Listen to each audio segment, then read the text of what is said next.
8시인데도 되게 많은 분들이 오셔가지고 제가 일단 저는 우선 크레버스 CMS 전체에서 자사고 입시를 총괄하고 있는 팀비전이라는 그 팀에서 리더를 맡고 있는 김주연이라고 하고요.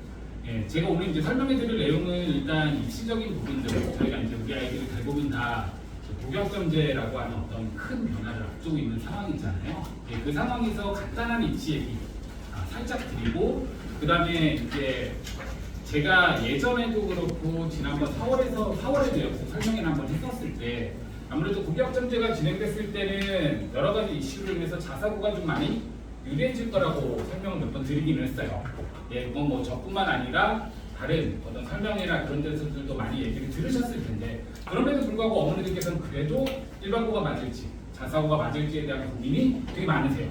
그러면 제가 매번 자사고 좋다, 자사고가 이래서 좋다라고 설명드려도 반대쪽, 그럼 일반고는 어떤 데에 대한 설명이 조금 더 들어가야 될 것 같아서 오늘은 일반고 얘기도 조금 진행을 하려고 합니다.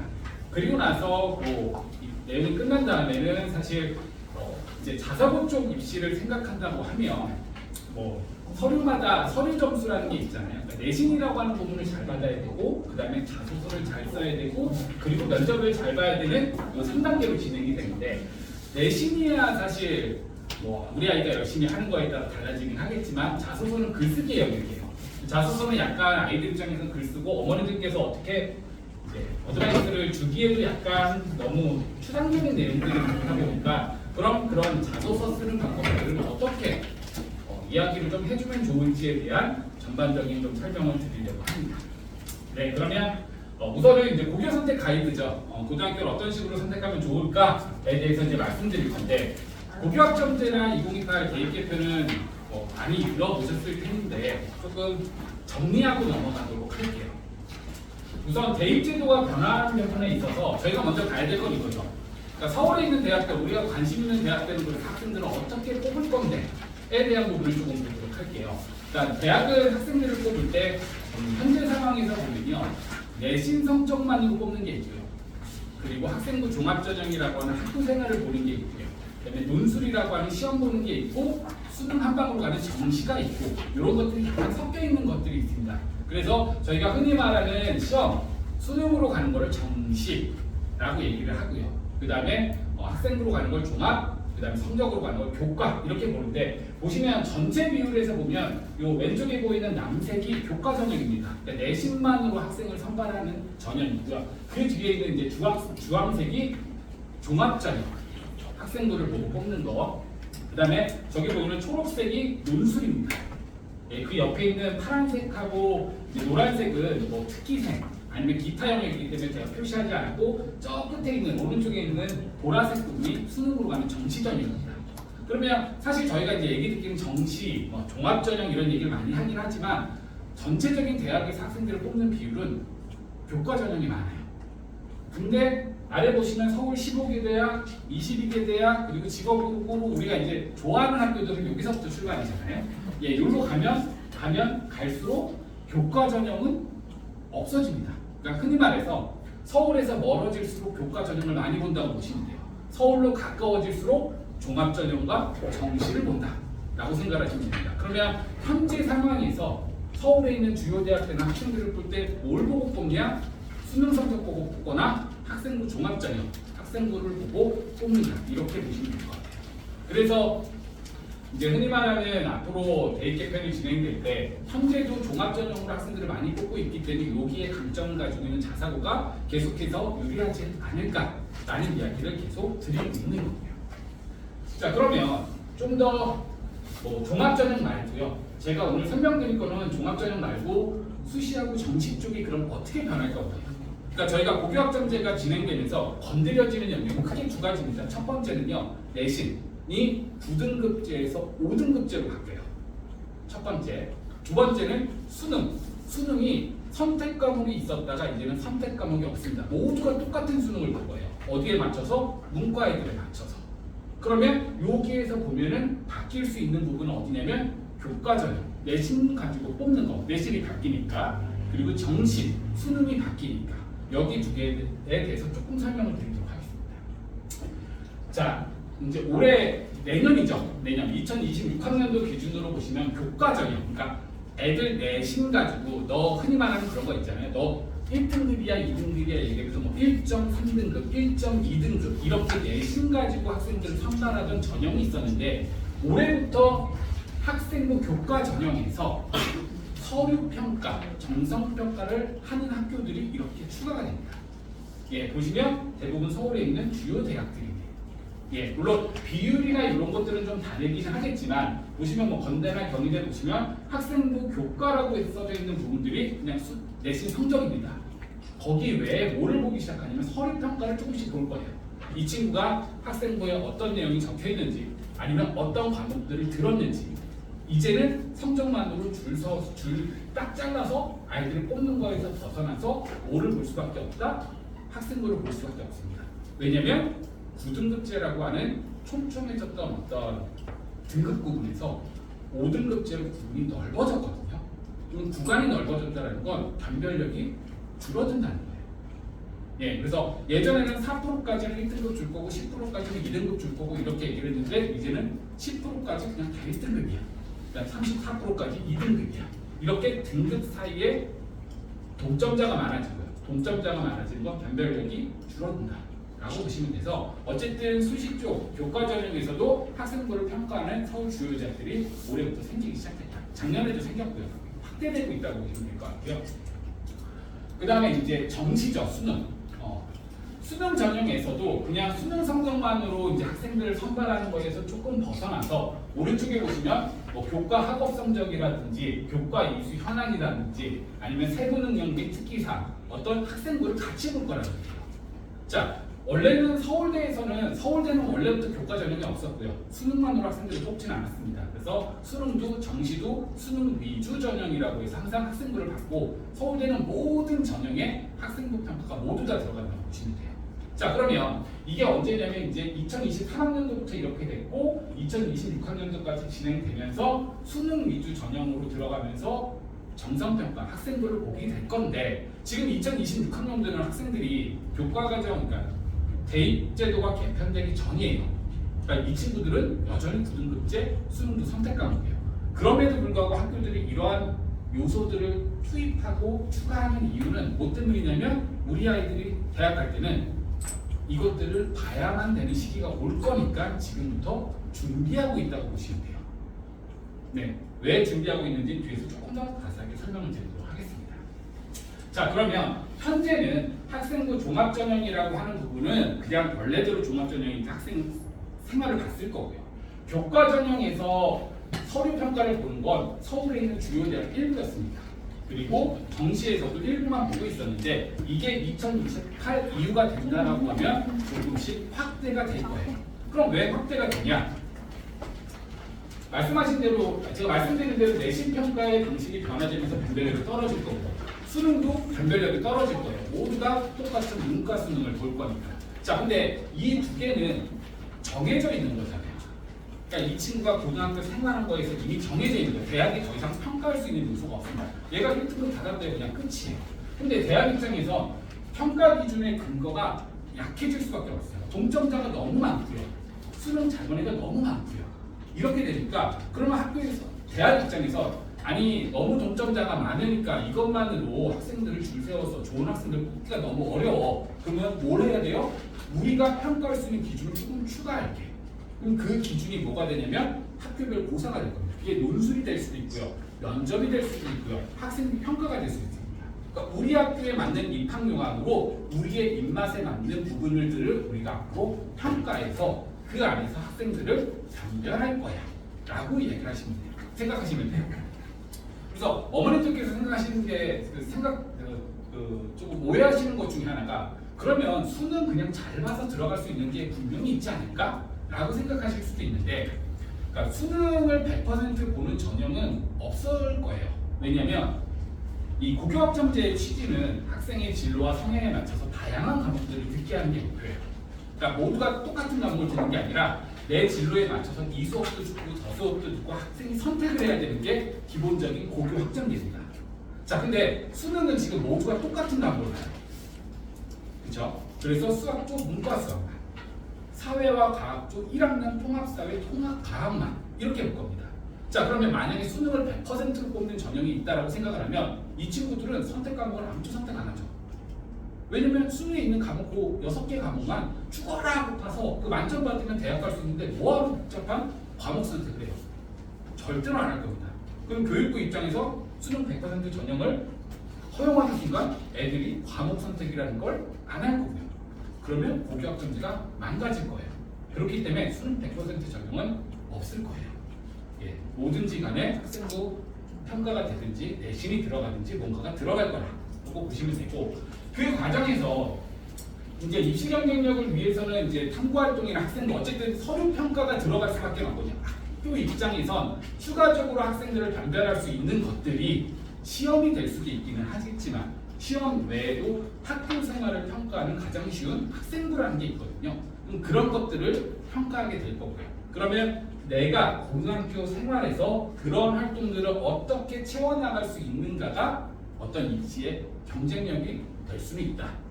자, 근데 제가 말씀드리는 거는 모든 학교가 다 그렇지는 않을 거예요. 왜냐면 아까 말씀드린 대로 동점자가 많아진다는 거기 때문에 서울대, 연대, 고대 정도까지는 지원하는 아이들은 정말로 동점자가 많을 겁니다. 그러니까 흔히 생각하시면 중학교 내신은 절대평가죠. 그래서 정확히 일치하지는 않겠지만 학교마다 이제 학교 알림이 가보시면 A를 받는 학생들 비율이 적게는 전국 평균으로 보면 25%, 좀 많은 지역은 40%까지 왔다 갔다 하거든요.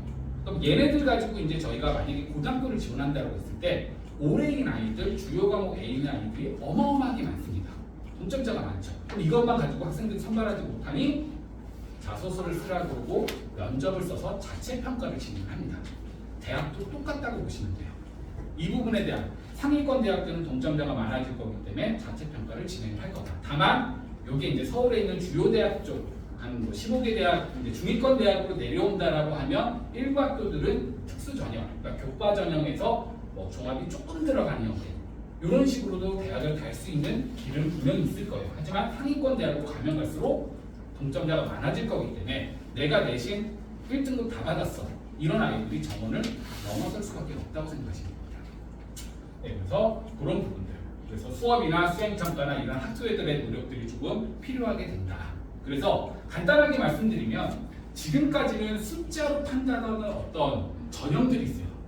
그러니까 1.1등급, 1.2등급, 수능 너 몇 점 받았어? 397점이요. 변환 평균 점수 몇 점이야? 몇 점이야? 그 점수를 쭉 세워서 선발하던 전형에서 이제 글자라고 하는 영역들이 많이 들어오는 전형으로 바뀔 거라고 보시면 돼요. 그럼 이 글자는 아무래도 학생부 활동들이 될 거다라고 보시면 될 것 같습니다.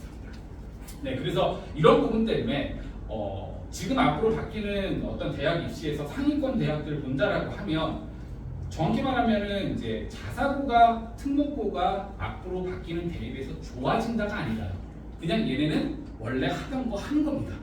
근데 지금도 그렇게 대학 보내고 있었고요. 그렇다고 뭐 딱히 2028 대입이 된다고 해서 뭔가 프로그램을 새로 만들지는 않을 거예요. 그러면 일반고 쪽에서는 지금까지 대학을 가는 가장 심플한 방법이 뭐였냐? 라고 하면 내신 잘 따서 가는 방법, 나 혼자 열심히 공부해서 수능 잘 봐서 가는 방법, 이 두 가지 정도였다고 보면 이게 약화될 거예요. 다만 물론 이제 일반고 쪽에서도 조금 바뀌는 부분들이 있습니다. 이제 서울대를 가는 방법 중에 서울대 직윤이라고 하는 게 있어요. 학교마다 지역 균형이긴 하지만 어떻게 보면 고교 평준화 형태라고 보시면 돼요. 한 학교당 직윤을 쓸 수 있는 학생들을 2명을 선택해서 걔네들 2명 직윤으로 해서 그 안에서 선발을 하는 전형이 있었거든요. 이게 2028부터는 일반고에만 주어집니다. 그러니까 자사특목 아이들은 그 직윤 전형을 이제 못 쓰게 바뀔 거고요. 그리고 학교마다 3개씩을 줄 거예요. 그럼 어떻게 보면 내가 정말로 내신 잘하고 수능 어느 정도 잘 볼 거라고 하면 서울대에 한해서 서울대를 가는 오히려 쉬운 방법은 일반고에 가서 직윤을 받는 방법이 될 수도 있기는 해요. 예, 서울대 한정적으로 그런 방법들도 있기 때문에 아마 교육부 쪽에서는 현재 자사고가 유리해지는 게 너무나도 뻔하기 때문에 일반고를 그냥 내두지는 않을 거예요.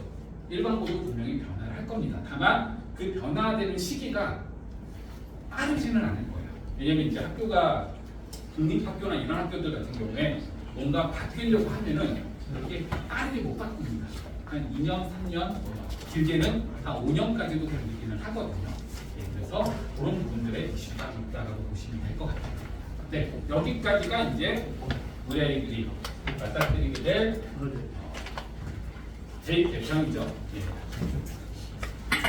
자, 그래서 그 다음에 이제 반학 쪽, 일반공 쪽들을 제가 좀 정리를 했는데, 네, 여기 보시면 위에 흐린 데가 반학이고요, 아래가 이제 동작구라고 보시면 돼요. 그래서 그런 건 아니고, 제가 이제 1학년, 2025년 1학년 인원들과 몇 명 학교들 이제 작년 1학년 1학기 평균하고 표준 편차를 좀 정리를 했어요. 제가 이걸 보여드리는 건 이게 좋다 나쁘다 뭐 이런 걸 말씀드리려는 건 아니고, 이런 자료들은 어디서 확인하실 수 있냐면 학교 알림이 사이트 들어가셔서 검색하시면 다 나오는 자료를 제가 그냥 모아둔 겁니다.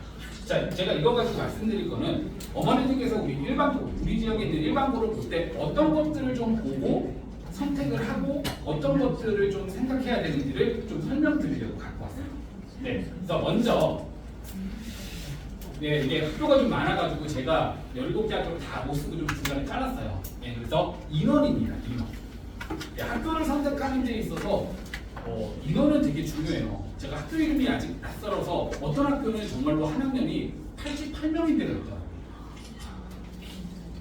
네. 사진을 찍으셨어요. 네, 아까 88명이 어디였냐면요. 아, 이게 삼성고. 네, 삼성고는 한 학년이 80명이더라고요. 제가 이게 이상해가지고 학교 알림이 보고 학교 홈페이지도 봤는데 이게 맞더라고요. 네, 그러면 저희가 봐야 되는 건 이제 1등급이 10%, 2등급이 24%, 누적 등급은 34%예요. 자, 그러면 311명, 최대 인원은 31명까지가 1등급을 받을 건데 162명 정도만 되더라도 16. 아까 그럼 삼성고는 8명만 1등급입니다. 자, 그럼 8명만 1등급이면 아, 그럼 저기 8등 안에 들면 되네 라고 생각하겠지만 저희는 이제 뭐를 선택해요? 2학년 때부터 과목을 선택하죠. 내가 선택한 과목에 모든 아이들이 다 달라붙어야지 8명이 1등급이 나온다는 거지. 너는 이거 듣고 나는 이거 듣고 이렇게 들으면 이게 막 3등급이 되면 네, 내가 듣는 과목들을 모든 친구들이 다 같이 듣는 건 아니잖아요. 그러면 이거는 정말로 심플하게 모든 아이들이 같은 수업을 들었을 때 등급이라고 보시면 돼요. 그럼 여기서 언더가 되겠죠. 네, 그래서 인원은 정말로 중요합니다. 우리 아이가 잘하고 못하고를 떠나서 인원이 많은 건 삐끗했을 때, 내가 삐끗했었을 때 순위가 조금 떨어지더라도 그게 1등급 안에 들어갈 수 있는 인원이냐, 아니면 삐끗했더니만 2등급으로 떨어지고 3등급으로 떨어지냐, 인원을 결정하는 게 전체 인원이기 때문에 일단 인원들은 좀 중요하게 보시기는 해야 돼요. 이게 학교의 경쟁력이 될 수도 있고요. 그 다음은 이게 이제 평균과 표준 편차예요. 그러니까 평균이 높고 나쁘다, 뭐 높고 낮다, 그러니까 표준 편차가 높다 나쁘다를 가지고 이 학교가 좋은 학교다 나쁜 학교다를 얘기 드리는 건 좀 그렇고요. 그럼 이 평균과 표준 편차를 가지고 어머니들이 뭘 봐야 되는지를 좀 설명을 드리려고 해요. 그러니까 제가 요거는 이제 수학적인 내용이 들어가는데 제가 이제 어머니들한테 부모님들한테 수학 내용을 설명을 드릴 수는 없으니 최대한 심플하게 설명을 드릴게요. 요게 이제 고등학교 때 저희도 다 배웠습니다. 정규 분포표입니다. 네, 정규 분포표고요. 어떻게 보시면 되냐면 평균과 표준 편차를 가지고 계산을 할 건데 여기 보시면 여기 아래 보면 저기 동글레이 같은 시그마라는 기호가 있거든요. 예, 저게 표준 편차입니다. 저 0은 평균이에요. 네, 그래서 쉽게 생각하시면 어떻게 하시면 되냐면 제가 이거를 가지고 설명드릴게요. 그러니까 평균에서 표준 편차가 14.9면 대략적으로 1.3 정도를 곱해서 더하면 그게 상위 10% 예상 점수입니다. 그리고 1.75 정도를 곱해서 평균에서 더하면 상위 4% 예상 점수입니다. 그럼 순위여고 같은 경우에는 현재 작년에 수학 기준으로 1학기 때 100점 아니면 1등급 안 나왔을 거예요. 물론 우리 아이가 저희는 근데 4%잖아요. 저희는 어딜 봐야 돼요? 10% 보시면 됩니다. 10%. 물론 이게 정확하지는 않아요. 왜냐면 학교 인원도 있고 점수 분포가 좀 다르기 때문에 이건 그냥 대략적인 점수라고 보시면 돼요. 어머니께서 평균과 표준 편차를 봤을 때 뭐만 기억하시면 되냐면 1.3만 기억하시면 됩니다. 평균에다가 표준 편차 1.3배에서 더하면 우리 아이가 10% 안에 드나 4% 안에 드나 이거를 대략적으로 계산할 수 있어요. 물론 우리 아이들이 들어갔을 때 이 평균이 옮겨질 수도 있죠. 예, 높아질 수도 있고요. 평균 편차가 달라질 수도 있고. 그래서 흔히 말하는 한 평균이 70점대 그리고 표준 편차가 15보다 안쪽으로 들어오는 학교들은 그래도 변별력 좀 공부하는 아이들이 있는 학교고, 이제 15가 넘어가서 한 좀 심한 학교들은 제가 한 20까지도 그래요. 20까지 가면은 이거는 이제 아이들 편차가 어마어마한 학교입니다. 네, 어마어마한 학교고 그렇게 보시면 되고, 자사고 같은 경우에는 대부분 평균이 80점대에 편성되어 있고요. 표준 편차는 5, 6 정도입니다. 네, 5, 6, 7. 애들이 어마어마하게 옹기종기 모여있다는 소리예요. 네, 표준 편차가 작으면 작을수록 모여있다는 거거든요. 그럼 거기서 하나 삐끗하면 난리가 나겠죠. 네. 그래서 이제 학교 알림이나 이런 걸 보셨을 때 평균과 표준 편차를 볼 때 평균이 요거 표준 편차가 요거면 상위 10% 안에 드는 예상 점수는 1.3배 곱해서 더하면 되는구나 정도로 생각을 하시면 됩니다. 어쨌든 우리 아이가 학교 시험의 난이도는 뭐 제가 확인할 수는 없긴 하죠. 다 풀어본 건 아니기 때문에. 근데 이런 것들을 참고하시면 우리 아이, 혹시라도 우리 아이가 일반고를 선택할 때 어느 학교 가면 괜찮을까의 하나의 판단 요소가 될 수 있다고 생각합니다. 그 다음에 이제 졸업생 진로 비율이 또 나와요. 들어가 보시면. 예, 그래서 제가 뭐 모든 학교들을 다 보기는 했는데 요 관악하고 동작구 지역 쪽은 되게 비슷비슷하더라고요. 그러니까 제가 조금 이따 이제 특색 있는 학교들도 보여드리긴 할 건데, 지금 문영여고 같은 경우가 요 청록색이 대학교 진학한 학생들이고요. 여기 보이는 갈색이 전문대를 가는 친구들이고, 요 회색이 기타입니다. 기타는 재수라고 보시면 돼요. 아주 높은 확률로. 네, 재수라고 보시면 되면 이 문영여고가 아주 기본적인 형태입니다. 대부분의 학교들은 50, 20, 30이에요. 네, 대부분 한 50% 정도는 대학 진학하고요. 한 30% 정도는 재수하고요. 한 20%가 전문대 쪽으로 진학을 한다고 보시면 되고, 영락고 같은 경우에는 요즘 들어서 이 학교가 약간 대학 실적이 좋더라고요. 제가 홈페이지 가보니까 작년뿐만 이렇게 대학 실적 딱 올라와 있더라고요. 작년에 좋았나 봐요. 보시면 대학 진학을 좀 많이 했어요. 재수 비율은 크게 차이 나지 않는데 진학을 좀 많이 했죠. 이거는 학교에서 한 중위권 대학까지 진로 진학을 좀 빡세게 시키는 학교라는 거예요. 그러니까 재수 쪽보다는 그래도 넌 이 정도 학교 가로 약간 진로 진학을 좀 잘하는 학교. 물론 여기 이제 다른 지역 가면 진로 진학을 잘하는 학교들은 이게 한 70까지 가는 학교들도 있어요. 예.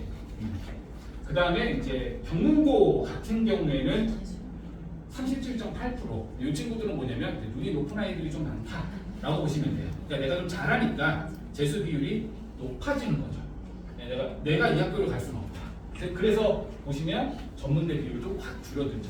여기는 이제 못산 아이들이 좀 공부 잘하는 애들이 모여 있고, 그 안에서 재수도 생각하는 아이들이 많다. 자, 그러면 이제 좀 극단적인 학교들, 흔히 말하는 정시험 학교들, 그리고 지역에서 이 학교가 그래도 되게 잘 보내, 대학 잘 보내라고 하는 선호도 1위 학교가 이제 어디가 있냐면 저는 이제 평촌 쪽도 있고 분당 쪽도 가서 설명을 해서 그쪽으로 갖고 오기는 했거든요. 이게 이제 분당에 있는 낙생도입니다. 낙생도 보시면 절반은 대학을 가고요, 절반은 재수를 가고요, 전문대는 2.6%만 전문대를 갔습니다. 세화고는 전문대 아무도 안 갔어요.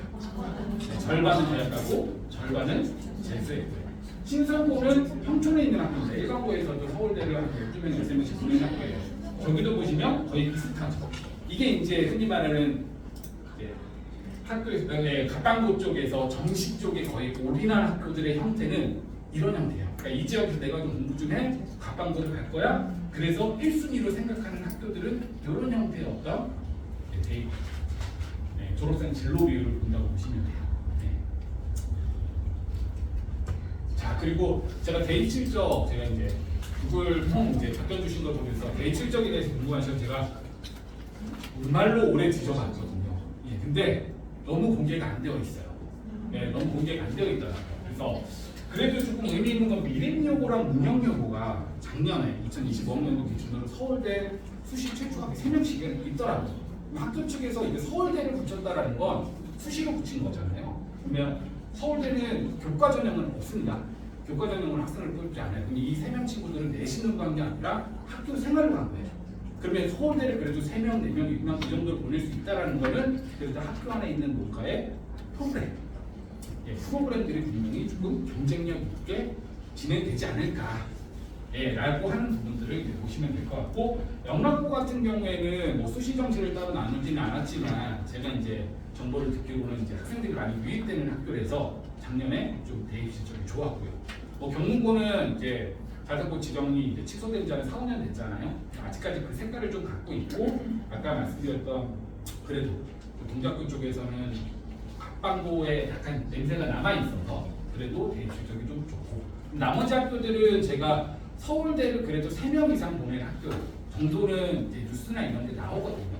근데 그 어느 학교를 찾을 수가 없었기 때문에 2명 언더 쪽이지 않을까. 물론 학교 측에서 공개를 안 하면 당연히 뉴스나 이런 데서는 안 나오기는 해요. 근데 제가 학교에 전화를 해볼 수는 안 알려줄 거니까 여기저기다 물어보고 제가 알고 있는 여러 가지 팬미트를 돌려봤음에도 불구하고 정보가 그렇게까지 잘 나오지는 않더라고요. 이 정도라고 보시면 될 것 같아요. 그래서 어머니께서 일반고 쪽을 바라보실 때 생각하셔야 되는 건 첫 번째는 인원수는 분명히 생각하셔야겠죠. 두 번째는 이제 평균과 표준 편차 정도 보시면서 10%가 이 정도이지 않을까. 그다음에 대학생 진학 비율을 보시면서 정답은 아니겠죠. 왜냐면 일반고를 대학을 많이 보내고 재수가 없다라고 해서 이 학교가 잘 보내는 건 아니죠. 그냥 중하위권 대학을 많이 보낼 수도 있는 거기 때문에 그런 것들은 좀 살펴봐야 되긴 하겠지만, 그래도 제가 보여드린 이 정보들은 요 대입 실적만 제외하고는 어머니들께서 학교 알림 사이트에 가시면 다 쉽게 학교 이름으로 검색하실 수 있는 내용들이에요. 그런 것들을 자사고나 이런 쪽들도 한 번씩 보시면 이런 정보들이 다 나온다고 보시면 돼요.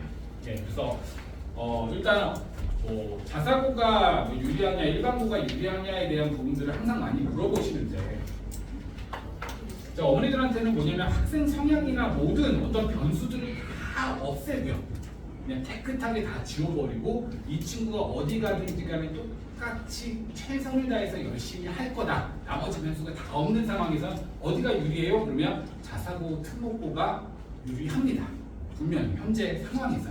이거는 누가 얘기해도 다 똑같을 거예요. 그래서 어머니께서 이제 불안해하신 거, 근데 자사고 가서 2등급 받으면 이제 대학을 못 가지 않을까 얘기를 하시지만, 연대나 고대나 이런 데에서 학생부 종합전형으로 뽑히는 아이들 현재 등급 기준으로 4등급까지는 뽑혀요.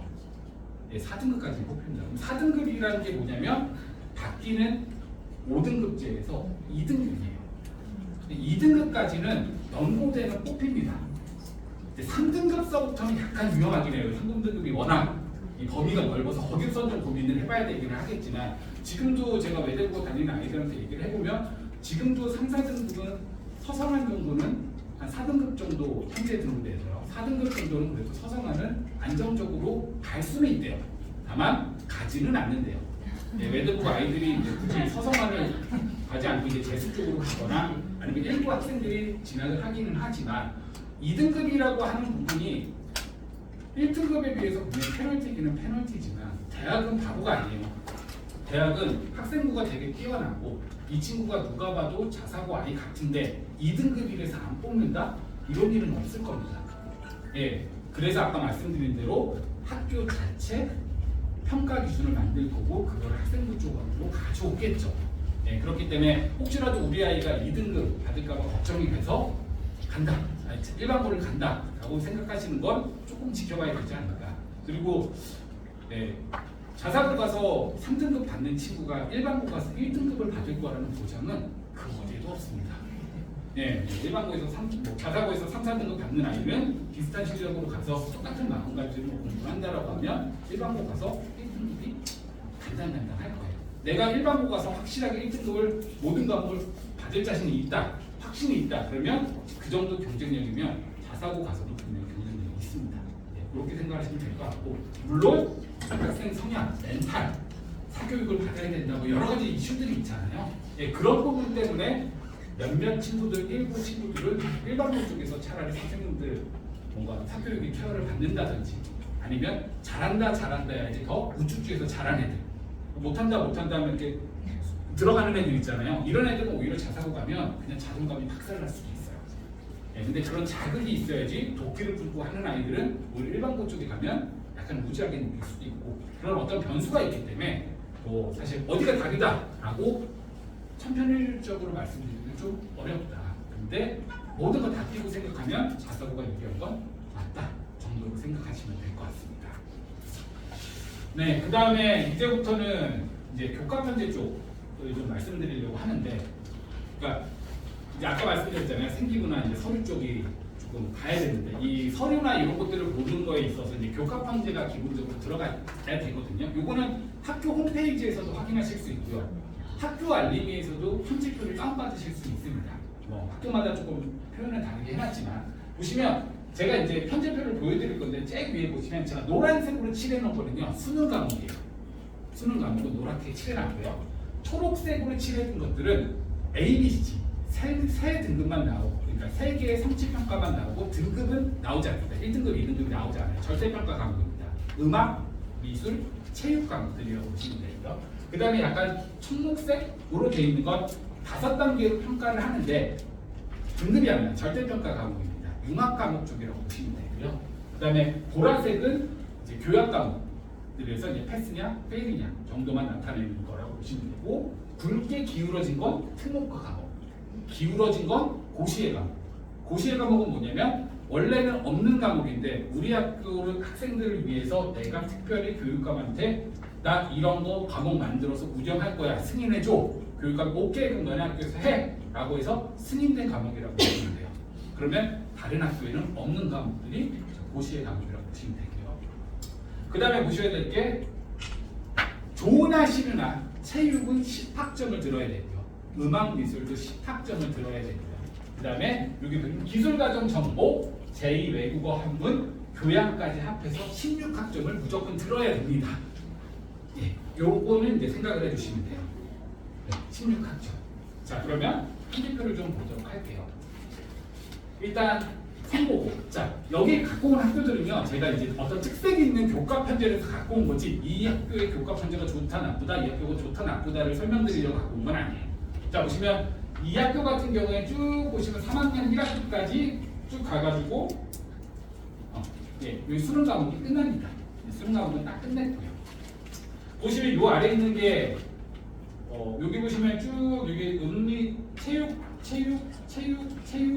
체육에서 10학점 끝내놨고 음악미술 6학점 이렇게 해서 없어요. 6학점이 끝이죠. 그래서 여기서 2학점 선택으로 채워서 10학점 체육이 만들어 준 거예요. 그러면 이 학교는 체육하고 음악은 신경 쓸 필요가 없다. 그 다음으로 가야 되는 건 교양, 이쪽 교양 과목들이죠. 예, 여기 보면 3학점. 요 화살표는 1학기 때 정보 선택했으면 2학기 때 논술 선택하고 1학기 때 논술 선택했으면 2학기 때 정보 선택하라고 하는 교차이수입니다. 여기서 6학점, 여기서 3학점 하니까 3, 4, 12학점, 여기 두 개 딱 하면 16학점. 그럼 이 학교는 신경 쓸 필요가 없습니다. 그냥 학교에서 강제로 듣게 해놨어요. 다만 중국어 일본어를 강제해야 되는 어떠한 조금 변수가 있긴 하지만 신경 쓸 필요는 없습니다. 그럼 여기서 뭐만 하면 돼요? 내가 필요한 과목들을 선택만 하면 됩니다. 예, 그래서 보시면 세 과목 선택하고 세 과목 선택하고 네 과목 선택하고 네 과목 선택해라 라고 해서 이 학교 같은 경우에 그냥 가장 정시 쪽에 그래도 정시를 준비하는 학교의 어떤 그 교과 편제가 이렇게 되어 있다고 보시면 돼요. 애들한테 신경 쓸 거 좀 적게 만들어서 강제로 해놓고서 선택 과목도 3학년 때 절대평가 과목들을 왕창 몰아놨죠. 네, 그럼 뭐 하면 돼요? 그 사회 쪽은 이제 사회 쪽에서 이제 선택하든지 아니면 과학 쪽에서 선택해서 절대평가 과목으로 좀 내신 부담을 줄여주는 학교라고 보시면 될 것 같습니다. 그 다음은 제가 승희 여고는 되게 과중학교더라고요. 아주 극단적인 학교입니다. 왜냐면 사회가 없어요. 사회 과목이 없더라고요. 저 이게 맞나 싶었는데, 그러니까 내가 인문계를 갈 거다? 그럼 여기는 가면 안 돼요. 근데 사회 과목이 없어요, 아예. 저 처음 봤어요. 사회 과목이 아예 없는 거. 그러니까 아이들 입장에서 보면 선택 과목을 한다라고 하면 아이들이 과목을 흩어질 수 있거든요. 흩어지면 자칫하면 등급이 안 나와요. 그러니까 어느 정도 학교를 몰아줘야 되긴 하는데 그 몰아주는 걸 이렇게 배치표를 이렇게 해놓고서 그렇게 갈 수밖에 없게 만드는데 여기는 아주 극단적으로 그냥 사회 과목을 다 없앴습니다. 그냥 요거는 수능 과목이고 필수니까 이제 들어가야 되는 거죠. 네, 그래서 나머지 학교들도 보면 나머지 선택들도 쭉 잘 되어 있고 아마 과학도 13점 만점하고 교양 쪽도 6학점에 여기서 3, 5, 12학점 되고 여기도 다 선택할 건 없네요. 선택할 건 없고 여기서 보시면 원래는 물, 화학, 생지거든요.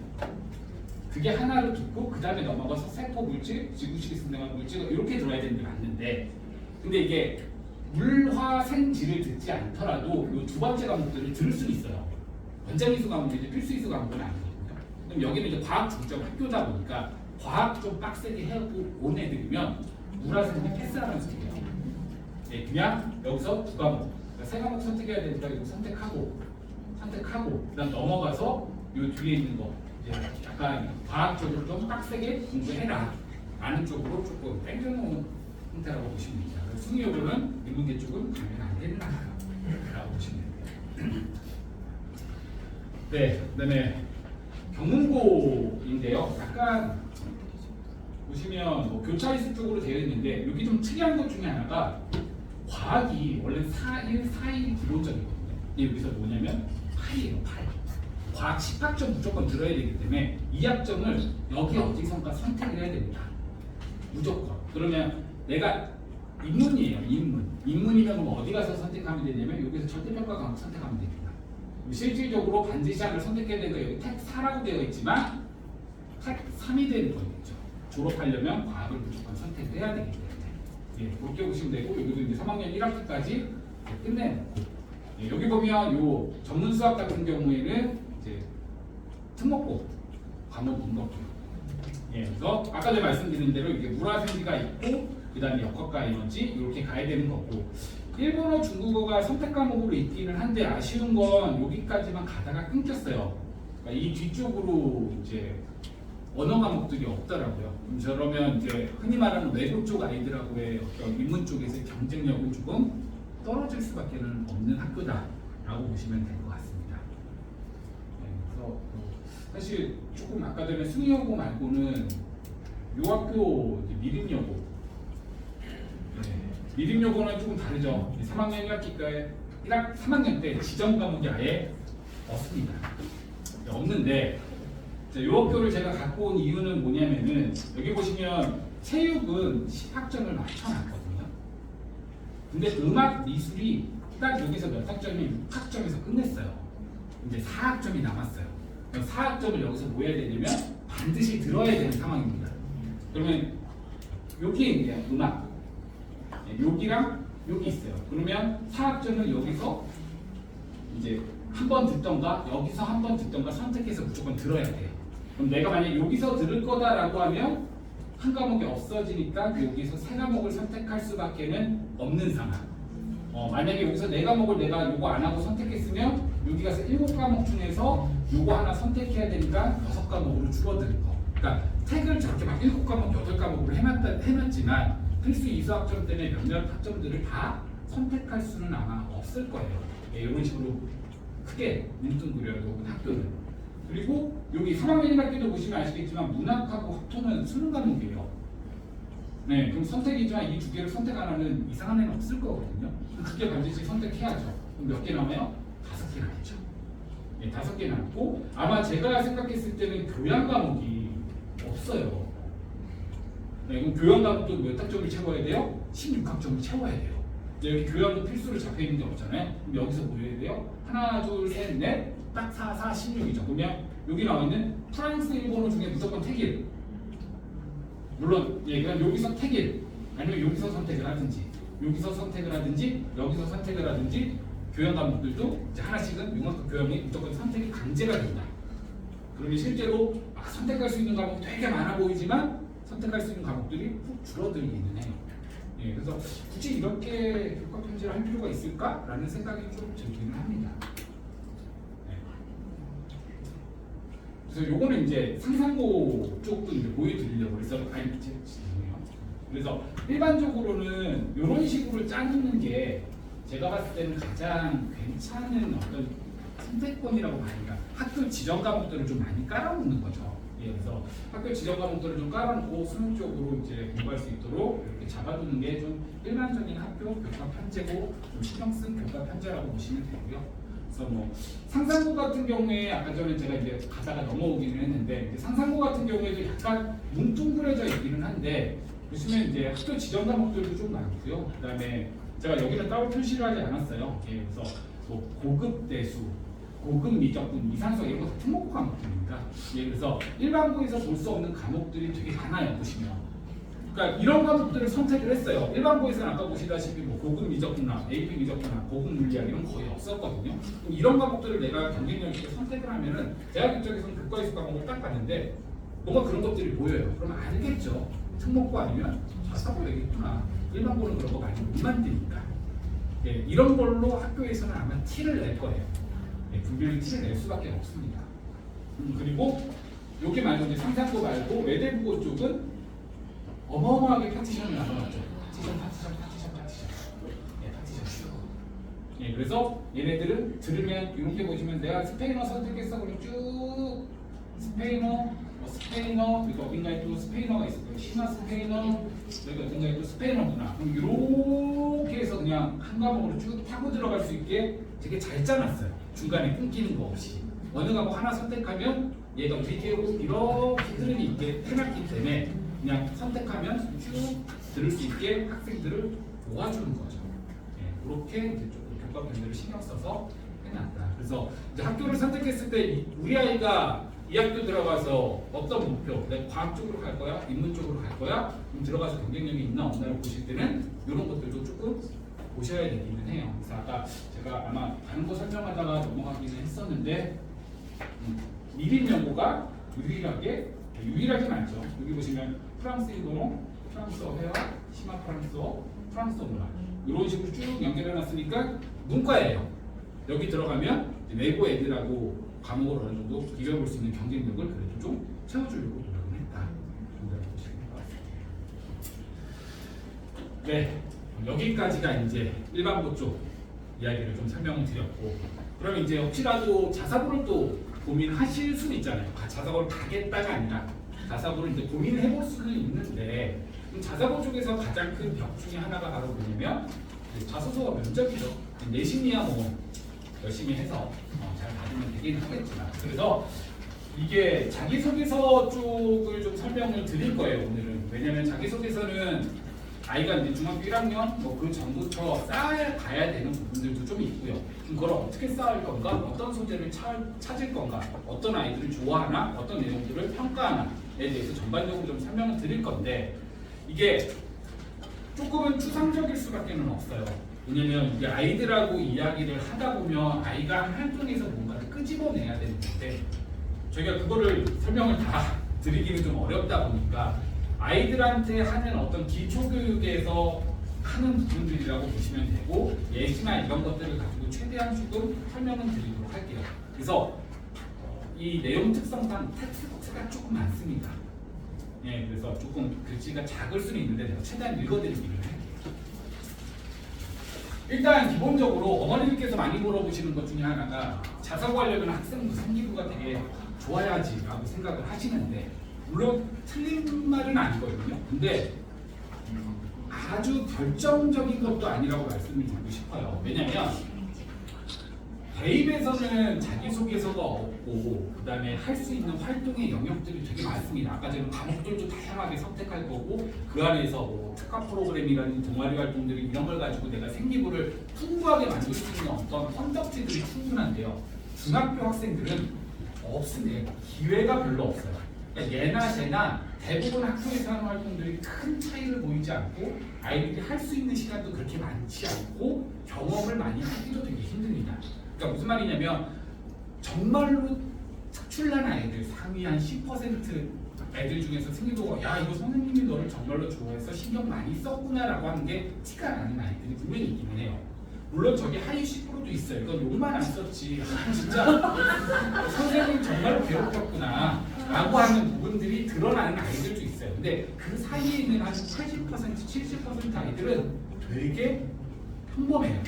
그러니까 아이들 입장에서 모르겠지만 저는 아이들 생기부를 입시할 때마다 여러 개를 놓고 보잖아요. 같은 학교 오면은 얘랑 내용이 똑같아요. 세트 팔등이. 그러니까 선생님 입장에서도 뭐냐면은 이 모든 아이들 100명, 200명 아이들 되는 아이들을 다 하나하나 따로 기억하는 게 불가능합니다. 그러다 보니까 어느 정도 복부, 그다음에 특출난 아이들만 뭔가를 쓰는 거거든요.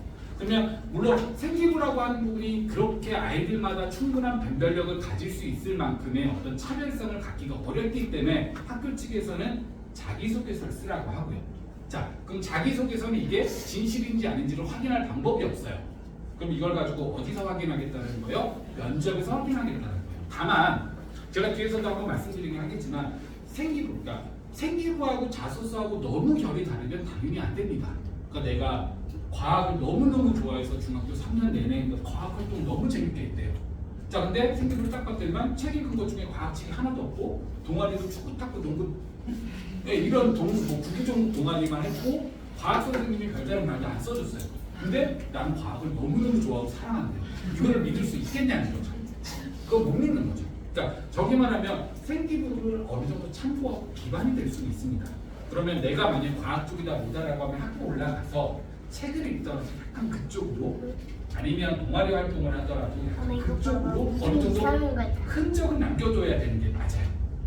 다만 그 흔적이 없으면 그러면 안 됩니까? 아니요. 자소서에 쓰고 그걸 어디서 평가할 거예요? 면접에서 평가할 건데 누가 들어도 얘는 그냥 생기부에 안 적혔다 뿐이지 과학의 빛이네요. 이게 막 느껴져요. 그러면 안 뽑을 이유가 없습니다. 물론 생기부가 필요한 건 맞지만 생기부가 고등학교처럼 선생님들이 우리 아이에게 잘하는 걸 반드시 매칭시켜서 풍부한 자소서가 된다는 보장은 중학교는 없습니다. 그것 때문에 우리 아이가 생기부가 너무 평범한데 자사고를 쓸 수 있을까 이런 부분들은 조금 내려놓으셔도 돼요. 아이가 거기에 관심이 있다라고 하면 그게 그 자소서든 면접이든 공부했던 걸 생각하는 거에서 무조건 드러나요. 반대로 관심이 없는데 자소서를 위해서 급조한 거는 얘기해보면 그것도 엄청 금방 티가 납니다. 예, 그래서 그런 부분들이 어머니들께 생각하시는 학생들에 대한 오해. 예, 그래서 좋으면 당연히 좋지만 그렇지 않다고 해서 지원을 못하는 건 아니다라고 보시면 될 것 같고요. 그럼 자기소개서에는 뭐가 들어가냐라고 하면 이제 오른쪽에 있는 내용들이 이제 학교에서 모르는 것들이라고 보시면 돼요. 자기주도 학습 과정, 권학인형과 연계한 지원 동기, 입학후 자기주도 활동 계획, 졸업 후 진로 계획, 인성 영역 이렇게 되어 있는데 이거는 교육청에서 너네 자기주도 학습 전형으로 학생을 선발하는 아이들은 이런 항목들을 평가하도록 내려온 지침이라고 보시면 돼요. 예, 그래서 요 내용이 그냥 교육청에서 내려준 어떤 기본이 아니라고 보시면 되고 학교마다 여기를 약간 수정해서 우리 입맛에 맞춰서 바꿔 쓰는 학교가 있고요. 그대로 그냥 갖다 쓰는 학교가 있습니다. 그러니까 외대국어는 이걸 그대로 갖다 써요. 그렇다고 해서 이게 비중이 다 똑같이 들어가야 되냐? 그거는 아니에요. 예, 항목별로 들어가야 되긴 하겠지만 이게 뭐 다 똑같이 25, 20, 20, 20, 20, 20 비율로 들어가야 된다는 얘기는 아니다라고 보시면 될 것 같아요. 네, 그 다음에 이제 학생부 쪽에서 제출되지 않는 항목들이죠. 예, 그래서 당연히 그렇다, 수상 경력, 우리 아이가 상 받은 건 당연히 안 들어갈 거고, 그 다음에 원점수, 과목 평균 이런 것도 안 들어갈 거고, 3학년 획특과 행특은 들어가지 않습니다. 과목 선생님이 적어주시는 거, 담임 선생님이 적어주시는 거, 3학년은 해당 학년이 끝나지 않았기 때문에 2학년까지만 들어가요. 자, 그러면 보시면 1학년은 자유학기제 또는 자유학년제가 섞여 들어가는 거고요. 2학년 그리고 3학년은 다 비어져서 들어갑니다. 1학년 때는 그냥 입학해서 뭐 아는 게 있겠어요. 그냥 원래 막 했겠죠. 2학년 때도 아직 확실하지 않으니까 뭔가를 했어요. 그러면 요거 가지고는 학생들을 평가해야 되는 거예요. 내신 성적 말고. 그럼 그 안에서 아까 말씀드린 그 어마어마한 특별함을 찾기가 쉽지는 않습니다. 거기다 우리 아이가 외고나 국제고를 갈 거다? 그러면 세특도 안 들어가요. 행특만 들어갑니다. 그러면 외고 국제고는 더 볼 게 없어요. 내신 성적만 보입니다. 그리고 그러다 보니까 행특이라고 하는 담임 선생님이 적어주시는 거 있거든요. 이 친구는 뭐 한 학기 동안 어땠어요? 라고 적어주는 거. 그래서 오히려 인상적인 부분들이 드러나는 면인데 이런 것들은 그래서 외고 국제고에서는 조금 더 중요하게 보시면 합니다. 라고 보시면 되고 뭐 기재금지 상항 쪽에서는 요게 이제 학교마다 홈페이지 들어가셔서 입학요강을 다운받으시면 다 들어가 있는 내용입니다. 다만 좀 특별한 게 외대부고는 작년부터 특정 기관명이나 강사 이런 거 쓰지 말라고 했어요. 이게 무슨 말이냐면 김상욱 교수님의 떨림과 울림을 읽고 이런 거 쓰지 말라는 얘기예요. 네, 김상욱 교수 안 된다. 네, 뭐 이런 거 안 된다. 뭐 어떤 뭐 흔히 말하는 내가 예전에 이제 선생님 의사 될 거라고 하면 이국종 교수님의 골든아워를 읽고 어마어마하게 봤거든요. 이런 거 쓰지 말라는 거예요. 다만 돌아가신 지 좀 오래되신 분들 있잖아요. 뉴턴이나 데카르트 이런 분들은 워낙 오래됐으니까 이런 분들은 써도 되고, 네, 이거 그렇게 이제 얘기를 해줘요. 그래서 현재 살아있는 분들, 나는 너가 궁금한 거지 그 사람 김상욱 교수님이 뭘 했는지 궁금하지 않다. 네 얘기해라. 유튜브 이런 것도 쓰지 말라고 해요. 책 내용도 제목도 뭐 써도 되긴 하지만 웬만하면 쓰지 말라고 해요. 그냥 책을 읽고 이런 식으로 쓰라고 얘기를 하더라고요.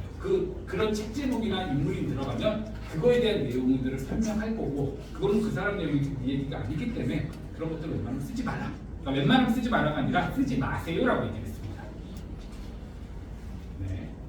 그래서 이제 왼쪽은 그냥 뭐 배제 사항이고요. 오른쪽에 있는 이런 것들 있죠. 뭐 토익 시험에 응시에 450점을 받았지만 이런 거 다 0점 처리입니다. 0점 처리면 탈락이라고 보시면 돼요. 영어 성적이 100점이 되어 전교 1등이 됐으면 뭐 이런 말을 쓰지는 않겠지만 이런 말 쓰면 안 되고, 우수한 성적을 거둬 선생님한테 칭찬받았습니다. 이런 것도 쓰면 안 되는 거고요. 경시대회에 참여해서 뭐 이런 말도 당연히 쓰면 안 되고, 그다음에 이렇게 쓰는 건 없겠죠. 지금 박사장님의 아버님을 따라고 이런 것도 부모님의 어떤 직위나 이런 것들을 표현하면 안 되고, 뭐 학교명이 추천되는 거. 그러니까 외대부고 설명에서 뭐라고 했냐면 땡땡 지역에 있는 기숙중학교를 나와. 이런 식으로 자소서에 썼대요. 근데 그 지역에 기숙중학교가 하나밖에 없죠. 그럼 대놓고 그냥 뭐라고 얘기할 거예요? 나 그 학교 나왔어요. 이런 식으로 얘기를 하는 거기 때문에, 뭐 예를 들어서 제가 이제 여기 있는 중학교 이름이 모르긴 하게 뭐 대치 중학방송반 이런 말 쓰지 말라는 거예요. 네, 그냥 방송반. 네, 그래서 그런 것들도 쓰지 말아라. 그리고 이게 이제 외대부 아까 말씀드린 묵국 프로그램으로 마이클래스 루스 교수의 더 모던 앤더 뭐 이런 강좌를 뭐 듣고 이런 거 쓰지 말라는 거예요. 네, 살아계신 분에 대해서 이런 거는 쓰면 안 된다. 물론 이제 자소서를 쓰거나 도움을 받는 데 쓰시게 된다라고 하면 이런 부분은 다 걸러주겠지만, 혹시라도 아니까 고집이 있어 내가 쓸 거야라고 하면 이런 부분을 좀 참고를 해주시면 좋을 것 같습니다. 자, 그러면 이제 자기소개서의 구성에서는 그냥 큰 틀을 잡는다라고 보면 자기주도 영역이 있고요, 진로가 있고요, 인상 영역이 있다고 보시면 돼요. 그러니까 자기주도는 그냥 아이들이 이제 이름에서 느껴지는 것 때문에 내가 혼자서 열심히 공부한 내용을 쓰는 게 틀린 건 아닌데요. 그게 특별하지는 않습니다.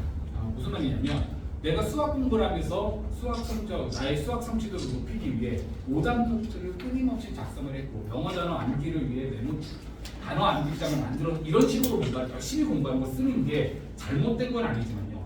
자사고에 지원하는 아이들 중에서 그 정도를 안 하는 애들은 저는 없다고 보거든요.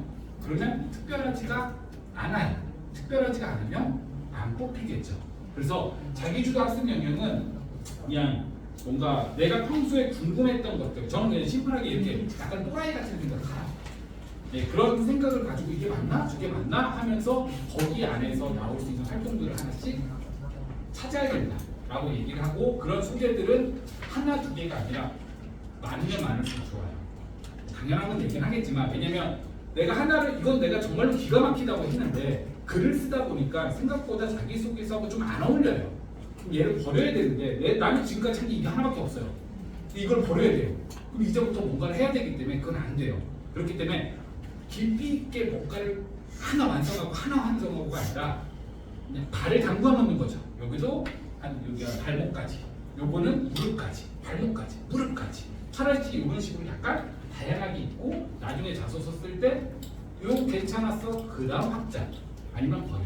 확장 괜찮으면 써. 요런 어떤 것들이 필요합니다. 3학년 가서 이제 와서 그걸 넓히는 거는 쉽지는 않아요. 네, 내신도 당연히 신경을 써야 되고, 수행평가도 그렇고, 학원도 다녀야 되고, 그래서 약간 여유 있을 때 그런 것들은 좀 키워놓는 게 좋고, 진로는 가장 큰 틀입니다. 진로는 모든 자소서에서 말하기 제일 쉬운 게 너 이 활동 왜 했어? 제 꿈이 그거니까요. 너 이 책 왜 읽었어? 제목이 그거니까요. 그래서 진로는 그냥 갖다 붙이기가 되게 좋습니다. 그래서 진로는 어느 정도 구체화를 해주는 게 좀 중요하고요. 그다음 인성 영역은 아이들이 여기에 내가 되게 조그맣게 써놨는데요. 시행적 태도가 드러나지 않도록이라고 써놨는데 아이들이 이제 인성 영역 쓰라고 그러면 가장 많이 하는 실수 중에 하나가 이제 내가 인성적으로 뛰어난 걸 보여주기 위해서 다른 친구들을 약간 낮춰요. 네, 그러니까 뭐냐면 뭐 흔히 말하는 것 중에 이런 거죠. 조별 활동을 진행하는데 모든 다른 친구들이 열심히 참여하지 않아 내가 나서서 슈퍼맨이 되어 모든 걸 다 해결했습니다. 약간 이런 형태. 그러니까 다른 아이들이 안 하는 걸 내가 다 했어. 그러니까 당연히 갈등이 생기면 이 친구들이 안 하려고 할 수 있거든요. 그럼 여기서 이제 인성적인 부분을 드러내면 이 친구들을 설득해야 되는 게 맞는데 아이들 입장에서 성적받고 해야 되니까 가장 심플하게 생각할 수 있는 게 뭐냐면 내가 다 하지 뭐. 흔히 말하는 조별과제의 폐해라 그러죠. 내가 혼자 캐리한 내용들을 쓰는데 그런 식의 표현은 좋지는 않다. 그리고 갈등 요소를 너무 강하게 가져가는 경우도 좋지는 않아요. 친구들이 싸우는데 친구 따돌림 당하는 친구가 있어. 이런 얘기는 절대로 쓰면 안 돼요. 따돌림 당하는 친구가 있어서 내가 가서 그 친구를 하하호호하게 만들었어. 되게 스토리는 좋지만 너는 그 친구 따돌림 당했을 때까지 뭐 했니? 라고 하면 할 말이 없어요. 그렇기 때문에 그런 내용들은 좀 부정적인 표현을 쓰지 않는 게 좋다. 네, 그래서 이제 자기소개서를 통해서 입학사정관들은 이제 이런 것들을 평가하거든요. 지원 동기나 차별화나 적합성들을 평가를 하는데 되게 추상적인 단어들입니다. 그래서 이걸 보셔도 이게 뭔데? 라고 해서 정리를 좀 했어요. 보시면 지원 동기는 아이들이 가장 잘못하는 것 중에 하나가 이 학교가 아니라요. 좋은 학교에 대한 지원 동기를 쓰는 경우가 되게 많아요. 그러니까 우수한 친구들과 함께 다양한 프로그램들에서 꿈을 키워나가고 싶다라고 했는데 그게 외대부고여도 되고요. 상상고여도 되고 하나고여도 돼요. 그러니까 이 친구는 외대부고, 상상고, 하나고에 가고 싶은 게 아니라 그냥 좋은 학교에 가고 싶도록 써요. 그러면 그냥 그런 부분이 드러나려면 그 학교에 있는 어떤 특색 프로그램 등의 이런 것들도 찾아보고 그런 식으로 어떤 구체적인 표현들이 조금 필요합니다. 커리큘럼이나.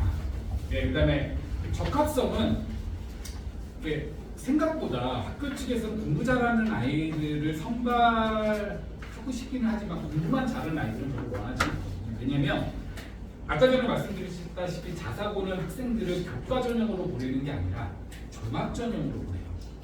종합 전형인 건 어떤 학교 활동들을 가지고 보내는데 학교마다 특색 프로그램들이 있습니다. 예를 들어서 뭐 상상고는 독서 쪽을 좀 강조한다든지 아니면 뭐 외대국어는 유리크나 뭐 소니포나 이런 걸 가지고 뭐 탐구 프로젝트를 강조한다든지 그러면 이 학교 입장에서 우리가 대학을 보내는 어떠한 정확한 툴과 방법이 정해져 있습니다. 그러면 이 친구가 그냥 공부 잘하는 애가 아니라 우리 학교 들어와서 그 프로그램들을 잘 받아 먹어서 거기서 좋은 거 만들어서 그거 가지고 서울대 좋은 학교 가는 걸 원하지 와가지고 그런 활동 이렇게 하는 걸 원하지는 않아요. 그렇기 때문에 학교 측에서 어떤 자소서나 이런 부분들도 학교의 프로그램 가지고 이 학교는 약간 탐구 활동들이나 보고서 하는 것들 좀 중요하게 생각을 하네. 그럼 내 활동도 어디에 맞춰서 쓴 거예요? 나도 탐구 보고서 좀 많이 만들어보고 심화 있는 어떤 계속 연계된 호흡심들을 표현했어. 로 가는 게 좋고요. 상상고는 독서 같은 거 중요하기 때문에 아예 그냥 자소서에 독서 항목이 들어가요. 그래서 이제 내가 그러니까 아이들한테 그렇게 얘기를 하거든요. 내가 내 목표를 이루기 위해서 지금까지 이런 활동들을 진행을 해갖고 이런 활동들을 통해서 나는 충분히 잘 성장을 했다고 생각을 해. 근데 고등학교 올라가서도 내가 공부했고 성장했던 이런 활동들을 계속 이어나가고 싶은데 알아보니까 이 학교의 이 프로그램을 통하면 폭발적으로 더 성장할 수 있을 것 같네. 그래서 나는 이 학교 들어가서 이 프로그램 가지고 지금까지 해왔던 거 더 확장시키고 잘해서 내 꿈 이루고 싶어 라고 쓰는 게 지원 동기와 적합성이라고 보시면 돼요. 요 두 개 연결하면 그렇게 됩니다. 차별화는 그냥 간단하죠. 그냥 다 똑같은 걸 보더라도 어떤 다른 생각들을 했는가에 대한 부분들이기 때문에 차별화는 동일한 활동이나 경험 속에서도 남들과 다른 생각을 할 수 있냐 없냐 이 다른 생각을 한다라는 건 거기에 대한 관심이 정말 많아야 돼요. 내가 뉴스에서 어떤 기사를 보고 궁금해서 찾아봐요. 이 구글이나 챗GPT한테 물어보겠죠. 그럼 딱 거기까지 하면 5명 하는 건 4명이 똑같은 얘기를 하고 있어요. 면접관 입장에서 하나 뭔가 이슈가 되면 예전에 이제 코로나 이슈가 심했었잖아요. 물어보는 애마다 5명 면접관이 4명이 코로나 얘기를 하고 있어요. 그럼 면접관 입장에서 100명 봐야 되는데 80명이 코로나 얘기를 하고 있고 하는 내용들이 거의 다 똑같아요. 그러면 흥미도 없고 재미도 없어요. 근데 뭔가 특이한 게 있어야죠. 예, 그런 것들을 생각할 수 있는 뭔가 힘이 필요합니다.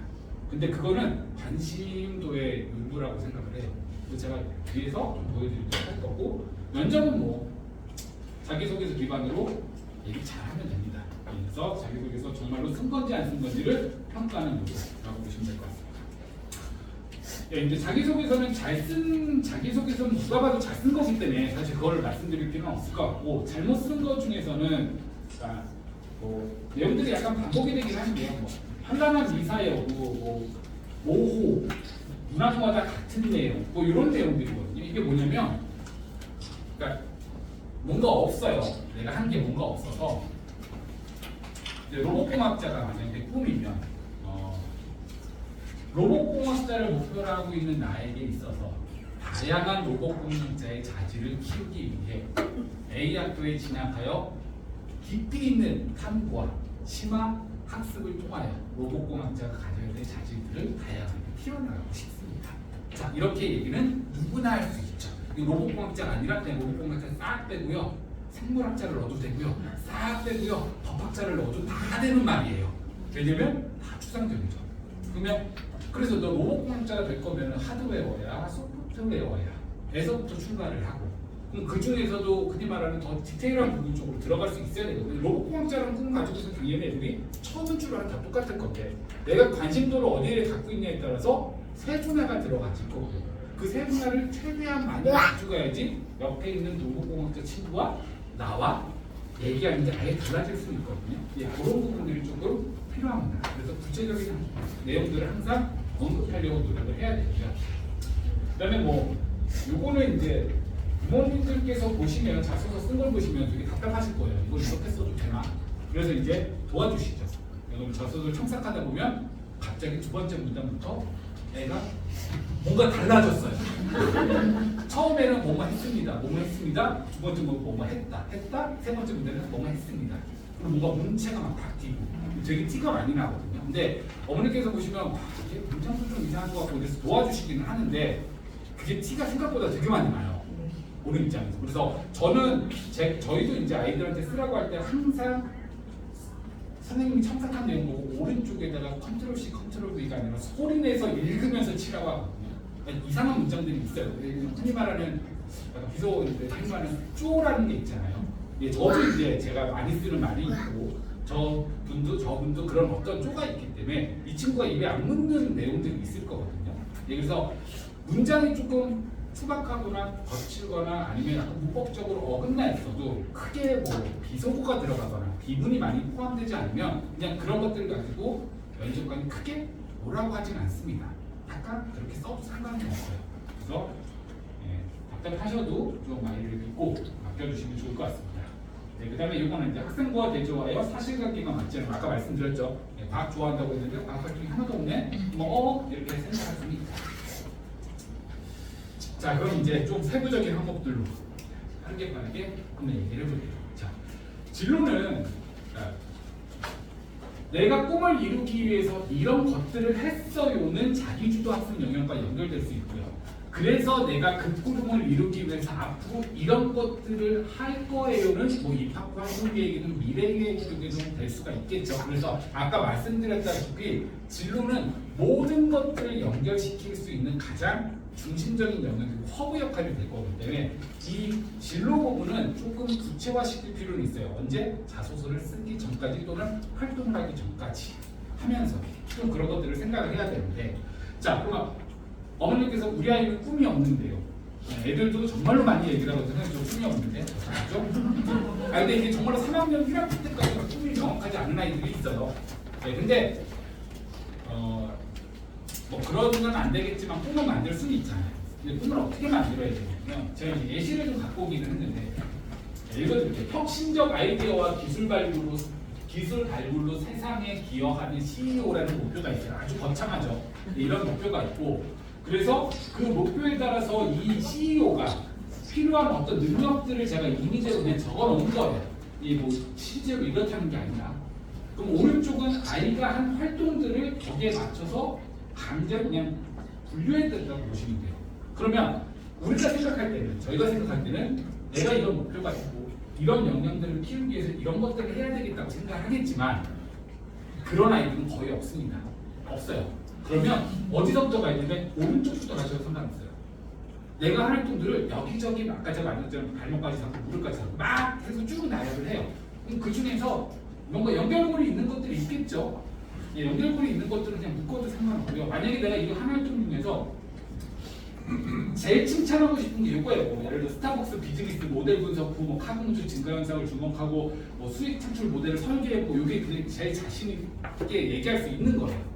그럼 이거가 경영 쪽하고 연결이 될 거니, 그럼 이제 경영 쪽으로 큰 목표를 잡으면 되고, 그러면 내가 이 활동을 강조할 수 있을 수 있도록 이 CEO, 내가 원하는 진로 영역에서 가장 중요하게 생각하는 역량은 이거라고 생각합니다 라고 그냥 치고 넘어가면 됩니다. 나머지도 당연히 필요하겠지만 나는 이게 제일 중요하다고 생각해요 라고 그냥 얘기를 하는 거죠. 그러면 면접관 그거 말고도 이게 중요할 것 같은데 틀린 게 아니라 다른 거면 거기서 이거 아닌데 이게 더 중요한데 이거는 면접이 아니라 실이죠. 네. 그래서 저는 이런 꿈을 갖고 있고 이런 역량이 가장 중요하다고 생각합니다. 왜냐하면 이렇기 때문입니다. 그래서 저는 이런 역량을 키우기 위해서 이런 데를 쪽에 관심을 갖고 이런 활동들을 하면서 이런 역량을 키우기 위해서 노력했습니다라고 그냥 얘기를 하면 되는 거예요. 네, 그래서 꼭 이렇게가 아니라 활동에서부터 벽으로 올라올 수 있는 방향성을 잡아도 상관없고 양쪽에서 와도 상관없습니다. 그래서 진로를 정할 때는 내가 하는 활동들을 가지고 가장 연결성 높은 활동 또는 가장 그나마 앞으로 공부할 수 할 만한 영역, 내가 그래도 자신 있게 공부할 만한 영역들을 좀 선택해서 그와 관련된 진로를 잡는 게 좀 낫기는 해요. 그래서 진로를 만약에 확실하지 않다면 큰 카테고리부터 선정하고 그다음 조금 좁게 들어오는 게 좋을 것 같기는 해요. 왜냐면 처음부터 좁게 잡아버리면 할 수 있는 게 너무 제한적이고, 네, 그럼 뭔가 확장되기가 되게 어려워서 큰 데서 내리는 게 좋다라고 보시면 될 것 같습니다. 네, 자기주도 학습 영역인데요. 이거는 그냥 제가 예시를 좀 갖고 왔어요. 아까 전에 말씀드렸던 약간 토라이 같은 생각이나 아니면 남들과 다른 쪽 할 수 있는 게 무엇일까? 그러니까 흔히 말하는 A가 궁금해서 알아봤더니 B가 되었다는 너무 심플합니다. 네, 그거는 정말 3분이면 알아볼 수 있고 그냥 뭐 네이버나 거기다 물어볼 거기 때문에 근거도 그냥 블로그를 갖고 오는 경우도 많아서요. 네, 그게 아니라 어떤 시기에 탐구 활동들이 진행되는 것을 말씀드리는 거냐면, 네, 뭐 그냥 어떤 영역이에요. 그래서 예를 들어서 이제 뭐 강원도 산불 뉴스를 봤어요. 제가 이거 말씀드리는 거는 설명드릴게요. 이제 강원도 산불 뉴스를 보고 나서 뭔가 불이 계속 재발화가 돼서 안 꺼지는 게 생각해서 궁금한 거예요. 왜 불이 안 꺼지지? 그럴 때만 뉴스에서 잔불 얘기를 했어요. 잔불. 그래서 잔불이 뭔데? 이제 불씨가 남아있는 거 잔불이라고 해서 잔불이 뭔데? 이걸 어떻게 처리해야 되는데라고 알아봤더니만 잔불에 대한 정확한 정의가 안 찾아지더래요. 그럼 이 잔불이 얼마나 의미가 있고 얘가 얼마나 위험해서 불이 계속 나나라고 생각을 해서 여기 보시면 잔불의 정의가 불명확하여 잔불 지속 시간에 대한 체계적인 검증이 없었음을 확인했어요. 이게 이제 없는 거죠. 그래서 저는 잔불을 100도씨 이상 온도를 유지하는 지속 시간으로 정의하고 그 다음에 36.5도씨 이하로 떨어질 때까지 시간을 측정했다라고 얘기를 했어요. 자, 그러면 과연 100도씨 이상 온도를 유지하는 지속 시간이 잔불의 정의냐? 모르죠. 이건 중요한 게 아닙니다. 그냥 얘가 나는 내 나름대로 그렇게 의미 있게 100도씨, 왜 100도씨야? 그냥 물을 끓는 온도니까 뭔가 잘 들어오지 않을까요? 그럼 왜 36.5도씨야? 체온이니까. 그냥 어떤 그냥 작은 나름대로 의미를 한 거예요. 근데 이게 아닌데 잔불을 120도씨인데 아닌데 50도인데 이렇게 헷갈거리지는 않은 거예요. 여기서 중요한 거는 내가 나름대로 뭔가 정의를 내려놓고 그 탐구한 과정들을 충분히 논리적으로 설명하고 거기서 유의미한 결과를 나름대로 낼 수 있는가? 만약에 내가 가설한 내용, 가설을 확인한 내용들을 가설을 세운 내용들이 확인하는 과정에서 틀렸다면 왜 틀렸을까를 얘기하는 게 중요한 거지. 중학교 학생들이 수학이든 과학이든 뭔가 대단한 걸 생각하고 해봤자 이미 세상에 다 있습니다. 없는 게 나왔으면 둘 중에 하나예요. 얘가 이미 있는 걸 못 찾았거나 아니면 잘못한 거예요.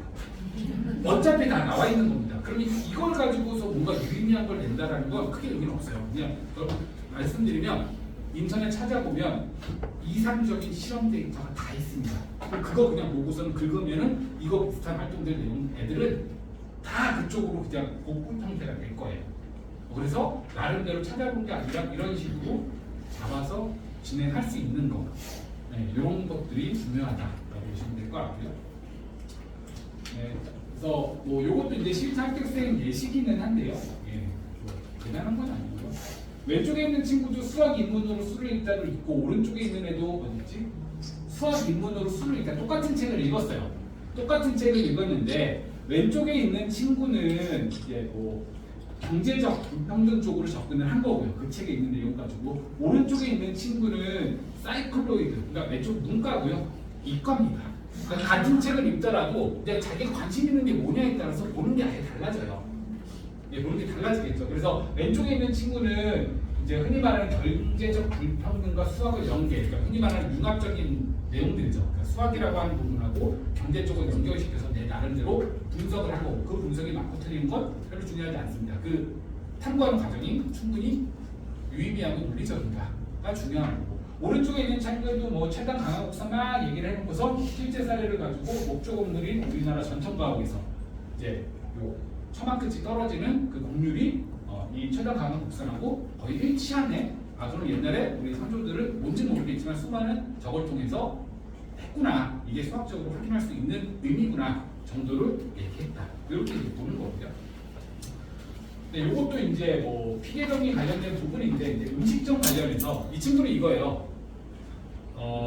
내가 맘스터치가 너무 먹고 싶은데요. 있어요. 근데 우리 집에는 배달이 안 온대요. 네, 근데 저 옆동에 사는 친구는 배달이 온대요. 걸어서 100m만 가면 되는데 오토바이로는 30초도 안 걸릴 건데 왜 그럴까? 라고 했더니만 배달이 이제 지역 구획으로 끊겨서 여기까지 되고 안 되고를 되게 심플하게 생각을 했는데 실제로 얘 입장에서 보면 배달원들이 가는 거리를 생각하면 여기 우리 집 오는 게 맞고 저쪽 안 가는 게 더 효율적인 거죠. 그걸 나름대로 구획을 정해서 널리 가지고 한 거예요. 그럼 이게 정말로 의미가 있나? 모르죠. 몰라요. 이게 정말로 뭐 당연히 신호체계도 있을 거고요, 동선도 있을 거고 모든 것들이 다 있을 건데, 근데 의미 있는 건 뭐냐면 그런 걸 나름대로 내 불편함을 가지고 내가 가진 지식을 해결해 보려고 하는 어떠한 시작은 뭐예요? 그냥 맘스터치가 먹고 싶은데였어요. 물론 맘스터치는 아니었지만 그런 어떤 흔히 말하는 또라이 같은 생각이죠. 거기서부터 출발하는 이런 것들이 애들 같은 걸 생각하더라도 피해종에 되게 흔한 거거든요. 근데 그거 가지고 이제 어떤 식으로 이야기를 풀어나가느냐에 따라서 다른 얘기가 되는 거, 이런 것들이 좀 중요하다라고 말씀드리고 싶습니다. 네, 요거는 제가 갖고 있는 이유는 이제 이게 자기 주도가 좀 많아요. 뒤로 갈수록 짧아집니다. 지겨우실까봐. 이거 뭐냐면요, 이 포로 효과와 관련된 부분인데요. 그건 중요한 게 아니라 여기 보시면 뭐냐면은 친구 10명에게 포로 효과 설문지를 만들어 대부한 뒤 설문조사를 했어요. 제가 그러니까 이런 설문조사를 하는 거는 저는 무조건 추천하거든요. 친한 친구 애들 그냥 뭐라도 하나 음료수라도 하나 사주고 한 10명, 15명한테 설문조사 해봐. 왜냐면은 설문조사라면 이 친구들이 많이 배운 친구들이 아니잖아요. 그냥 주변에서 볼 수 있으니까 이 설문조사에서 이상한 데이터들이 나와요. 흔히 말하는 오염된 데이터죠. 질문을 잘못 이해했던 이상하게 들리시거든요. 근데 아까 말씀드렸듯이 이거에 관한 설문조사를 인터넷에 찾으면 아주 이상적인 내용들이 나옵니다. 그러면 거기서 할 수 있는 얘기는 다 똑같을 거예요. 근데 실제로 애들이 한 데이터를 가지고 얘기하면 튀는 데이터가 있을 겁니다. 그 튀는 데이터 때문에 내가 생각한 게 잘못되거나 아니면은 원래 우리가 알고 있는 내가 지식으로 알게 된 포로 효과하고 맞지 않는 게 발생할 거거든요. 그럼 그때부터 뭘 생각하는 거예요? 내가 혹시라도 애들한테 의도치 않게 사전 지식을 줬나? 아니면 내가 설문한 어떤 설문 항목들이 잘못됐나?를 뭔가를 생각해 볼 수 있고 이걸 돌아볼 거예요. 그럼 그 안에서 어떤 뭐 설문조사가 어떤 식으로 진행돼야 되는 중요성으로 빠져나와서 포로 효과에서 출발해서 그쪽으로 갈 수도 있고요. 그럼 사전 지식을 주는 게 얼마나 설문조사라든지 데이터를 분석하는데 위험한 건지를 또 얘기할 수도 있고요. 그래서 어떤 실제로 해보지 않고 인터넷에서 이상적인 데이터를 받은 거는 정말로 달라요. 그래서 저는 해볼 수 있는 거면 뭐 실험, 웬만한 실험들이 인터넷에 다 있습니다. 근데 키트도 다 나와 있어요. 비싸지 않게 키트 사서 진짜 해보라고요. 그러면 선생님 인터넷으로 본 거랑 안 돼요. 안 돼요. 아예 안 돼요. 왜 안 되는데? 그거부터 찾아. 그럼 그거 찾는 게 얘는 이제 통과할 수 시작인 거죠. 원래는 여기서부터 시작을 했지만 왜 안 되는지를 찾는 게. 왜 안 되는지는 얘만 얘기할 수 있어요. 뭔가 잘못됐겠죠. 예. 근데 인터넷에는 그런 잘못한 내용들이 잘 올라와 있지 않고 그런 잘못된 내용들을 실제 해보내만 할 수 있기 때문에 아이가 관심 있는 영역들이 됐던 이런 활동들이 있으면 그래도 뭐든지 간에 액티브하게 해볼 수 있는 것들 그런 것들을 좀 기록해 놓는 게 자기주도 학습 영역에서 되게 중요하다. 어린 아이들은 어머니들께서 좀 챙겨주시면 돼요. 예, 뭐 6학년 때 했던 활동들 중학교 2학년 돼서 물어보면 하나도 기억을 못 하거든요. 걔도 기억 못 하고 저도 모르고 그럼 그냥 안 한 거예요. 안 한 거예요. 예, 그래서 그런 것들은 좀 기억해 주시면 좋을 것 같습니다. 그래서 요거는 이제 탐구 주제 찾기에 대한 어떤 예시예요. 제가 네, 그냥 어머니들 이제 갤러리용으로 그냥 제가 정리해 놓은 거라고 보시면 될 것 같아요. 그냥 이런 것들을 애들이 그래도 썼다. 그래서 교과서 및 수행평가에서 비교과 활동에서 사회 이슈에서 독서 활동에서 이런 것들을 했다라고 그냥 참고용으로 어머니들이 너무 막막해 하시거나 추상적인 내용이 많기 때문에 이런 것들을 예시로 넣어놨다라고 보시면 될 것 같고요. 요거는 조금 지난 주제라고 보시면 돼요. 뭐 현재 입시를 진행하고 있는 아이들이나 이제 막 들어간 아이들 거는 제가 따로 분치는 해놓지 않았고 그래도 졸업했거나 고등학교 졸업했거나 지금 한 5, 3학 정도 되는 애들 거를 좀 갖고 왔다고 보시면 될 것 같습니다. 네, 요것도 탐구 주제인데 요것도 좀 올드한 거라서 필요하신 분들 한 번씩 쭉 보시면 될 것 같아요. 여기는 옛날 거에서 코로나 얘기도 있어요. 뭐 변신 이런 책도 쓸 수 있고 뭐 미세 플라스틱 한창 이제 플라스틱 관련해서 이런 내용들이 없다라고 보시면 됩니다. 네, 그래서 요건 이제 뭐 정리인데요. 정리예요. 아까 전에 말씀드렸던 내용들 제가 한 내용들을 그냥 좀 텍스트를 정리했다고 보시면 될 것 같습니다. 그래서 항상 이제 기록하는 거 되게 중요해요. 아이들이 많이 까먹은 거기 때문에 대단한 기록을 말씀드리는 건 아니고요. 한 줄이든 두 줄이든 내가 나중에 봤을 때 맞아 이거 했었지 라고 기억할 수 있을 정도의 텍스트 정도는 넣어주시면 좋을 것 같고 그 다음에 아까 말씀드린 왜 안 되지? 이게 뭐지? 싶은 어떠한 호기심들을 계속 열어둬야 되고 그 다음에 질문 없고 뭐 이런 내용들이라고 보시면 될 것 같아요. 이건 제가 앞에서 했던 나의 자소서 가지고 한 얘기니까 넘어가도록 하겠습니다. 네, 요것도 이제 아이들한테 저희가 제공하는 내용들이에요. 그래서 실제로는 아이들한테 요 주소를 주기는 하는데 이 주소를 찍어서 들어가시면 어려울 거니까 왼쪽에 보시면 요 제가 다 적어놨거든요. 뭔지 인터넷에서 이런 것들 검색하시면 그러니까 아이들 논문이라든지 책 자료라든지 뭐 하여튼 자료들을 찾을 수 있는 어떤 영역이라고 보시면 돼요. 아까 말씀드린 누크도 있고요. 그다음에 뭐 DBPR도 있고요. 뭐 로그인해서 뭐 일부 유료도 있고 무료도 있고 논문들 모아놓은 것들 뭐 그런 사이트들이니까 아이가 관심 있는 부분들은 제발 블로그를 찾지 말고 애들이 네이버 검색해서 어디서 얘기해서 블로그에서 찾고 요즘엔 옛날에는 블로그였는데 요즘 애들은 뭐 찾으라고 하니까 뭐부터 그냥 GPT부터 켜요. GPT가 환상 효과가 너무 많아서 얼마 전에 제가 얘가 막 글을 쓰고 있는데 옆에서 봤는데 알루미늄에 자석이 있다는 거예요. 알루미늄이 자석에 붙어? 아니 안 붙죠? 또 왜 이렇게 썼어? GPT가 그러는데 이런 소리를 하고 있어요. 네, 그러니까 애들이 약간 정말 세상이 좋아지기는 했는데 애들이 약간 생각하는 것들이 예전에 그 블로그에 가서 그냥 드래그 그러니까 워낙 정보가 많으니 애들이 생각하는 거를 조금 그러더라고요. 그래서 항상 논문 이런 것들을 찾아서 확인하라고. 어려운 것도 어려운 거를 보라는 게 아니라 너가 한 말이 근거가 되는지 안 되는지 정도는 확인하고 정말로 모르겠으면 이 논문을 찾고 그거를 GPT한테 차라리 요약해달라고 하라. 차라리 그걸 보라고 하거든요. 그래서 좀 그런 것들은 애들이 찾는 연습을 좀 해야 된다. 그리고 GPT는 저는 별로 믿지는 않습니다. 그러니까 GPT가 나쁘다는 게 아니라 애들이 질문하는 방법을 몰라서 GPT를 잘 못 써요. 그냥 구글에 치는 것처럼 A가 뭐야? 이 GPT한테 이렇게 질문하고 있어요. 그럴 거면 그냥 구글에다 치는 게 더 나을 것 같은데 이거 뭐야? 뭐 자성을 띄는 건 뭐가 있어? 이렇게 물어보더라고요. 애들이 질문하는 걸 몰라서 GPT를 잘 활용하지 못해서 저는 아이들한테 질문 제대로 할 거 아니면 GPT 쓰지 말라고 얘기합니다. 넘어가도록 하겠습니다. 네, 지금 이제 인성입니다. 거의 다 왔습니다.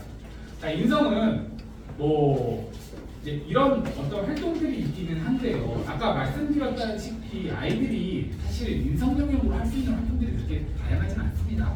예전에는 코로나 이전에는 그래도 외부 봉사라도 많이 다녀서 애들마다 외부 봉사에 있었는데 요즘은 외부 봉사도 안 해요. 이제 옛날에는 이제 시간이 확 줄어들어서 그냥 봉사활동 시간을 채우기 위해서는 화단 쓰레기 줍기만 하더라도 봉사활동 시간이 다 찹니다. 그리고 자사고에서도 특목고에서도 봉사 시간을 보진 않아요. 그렇기 때문에 아이들이 봉사활동도 안 하기 때문에 아이들의 인상력을 드러낼 수 있는 활동들이 되게 뻔해요. 뭐 체육활동, 임원활동, 그런 조별활동 이런 것들 영역에서 들어가기 때문에 자, 요거는 아이들마다 워낙 할 수 있는 활동들이 달라서 그냥 예시 간단하게 보여드리고 넘어갈게요. 왼쪽 친구 같은 경우에는 그래도 이제 외부 활동이죠. 문화유산 해설을 했는데 이 친구 같은 경우에는 그러니까 노인회 분들을 만났는데 아시잖아요. 그러니까 원래는 문화유산 해설이라는 게 내가 그냥 이것들을 설명하는 건데 아이 노인분들은 아는 척을 좀 하고 싶으셨나 봐요. 이거 아들이 얘기를 하니까 내가 적당히 맞장구를 쳐주고 물어봤어요. 어르신 이거 뭔지 아세요? 그럼 막 신나서 얘기를 하고 그러면 맞아요 이렇게 맞장구 쳐줬더니만 그 만족도가 아주 그냥 자기 스타가 된 것 같아요. 그래서 그 경험을 통해서 소통이라는 게 내가 그냥 뭐 예를 들어 전달하는 상황에서도 그냥 내가 설명을 해야 되는 역할이라고 해서 이렇게 설명하는 게 아니라 듣는 사람이나 상대에 따라서 그런 어떤 소통의 방법이나 이런 것들을 조금 생각해야 되지 않을까를 이제 얘기를 하는 거거든요. 오른쪽 친구 같은 경우에도 아까 말씀드렸던 그거거든요. 대다수가 쉽고 편한 일을 도맡으려 하자. 자, 이제 친구들이 안 해요를 얘기를 했어요. 자, 안 해요를 얘기를 했는데 그래서 제가 다 했습니다라고 하는 내용이 나오는 게 아니라 저는 모든 구성원들과 1대1 상담을 진행한 후 로테이션 전략을 사용하여 어려운 일과 쉬운 일을 공평히 수행하도록 했습니다. 라고 얘기했어요. 그러면 어머니들 머릿속에 뭐가 떠올라요? 그래서 로테이션 전략이 뭔데? 그죠? 공부에 질문 나오겠죠. 그럼 뭐예요? 자세하게 설명하면 됩니다.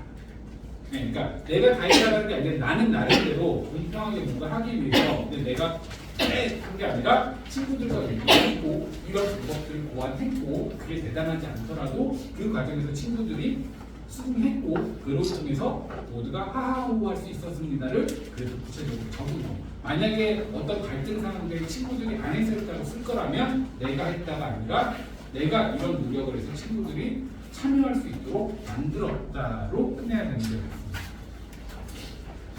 네. 자, 이제 거의 끝났습니다. 지원동님이 입학활동. 자, 지원동님이 입학활동이 아까 제가 간단하게 말씀드렸죠. 내가 이런 목표를 갖고 있고요. 그래서 이런 활동들을 했는데 이 학교에 들어가면 이런 활동들을 더 할 수 있을 거니까 이 학교 스텝 프로그램들에 이런 것들을 해가지고 더 성장하고 싶습니다.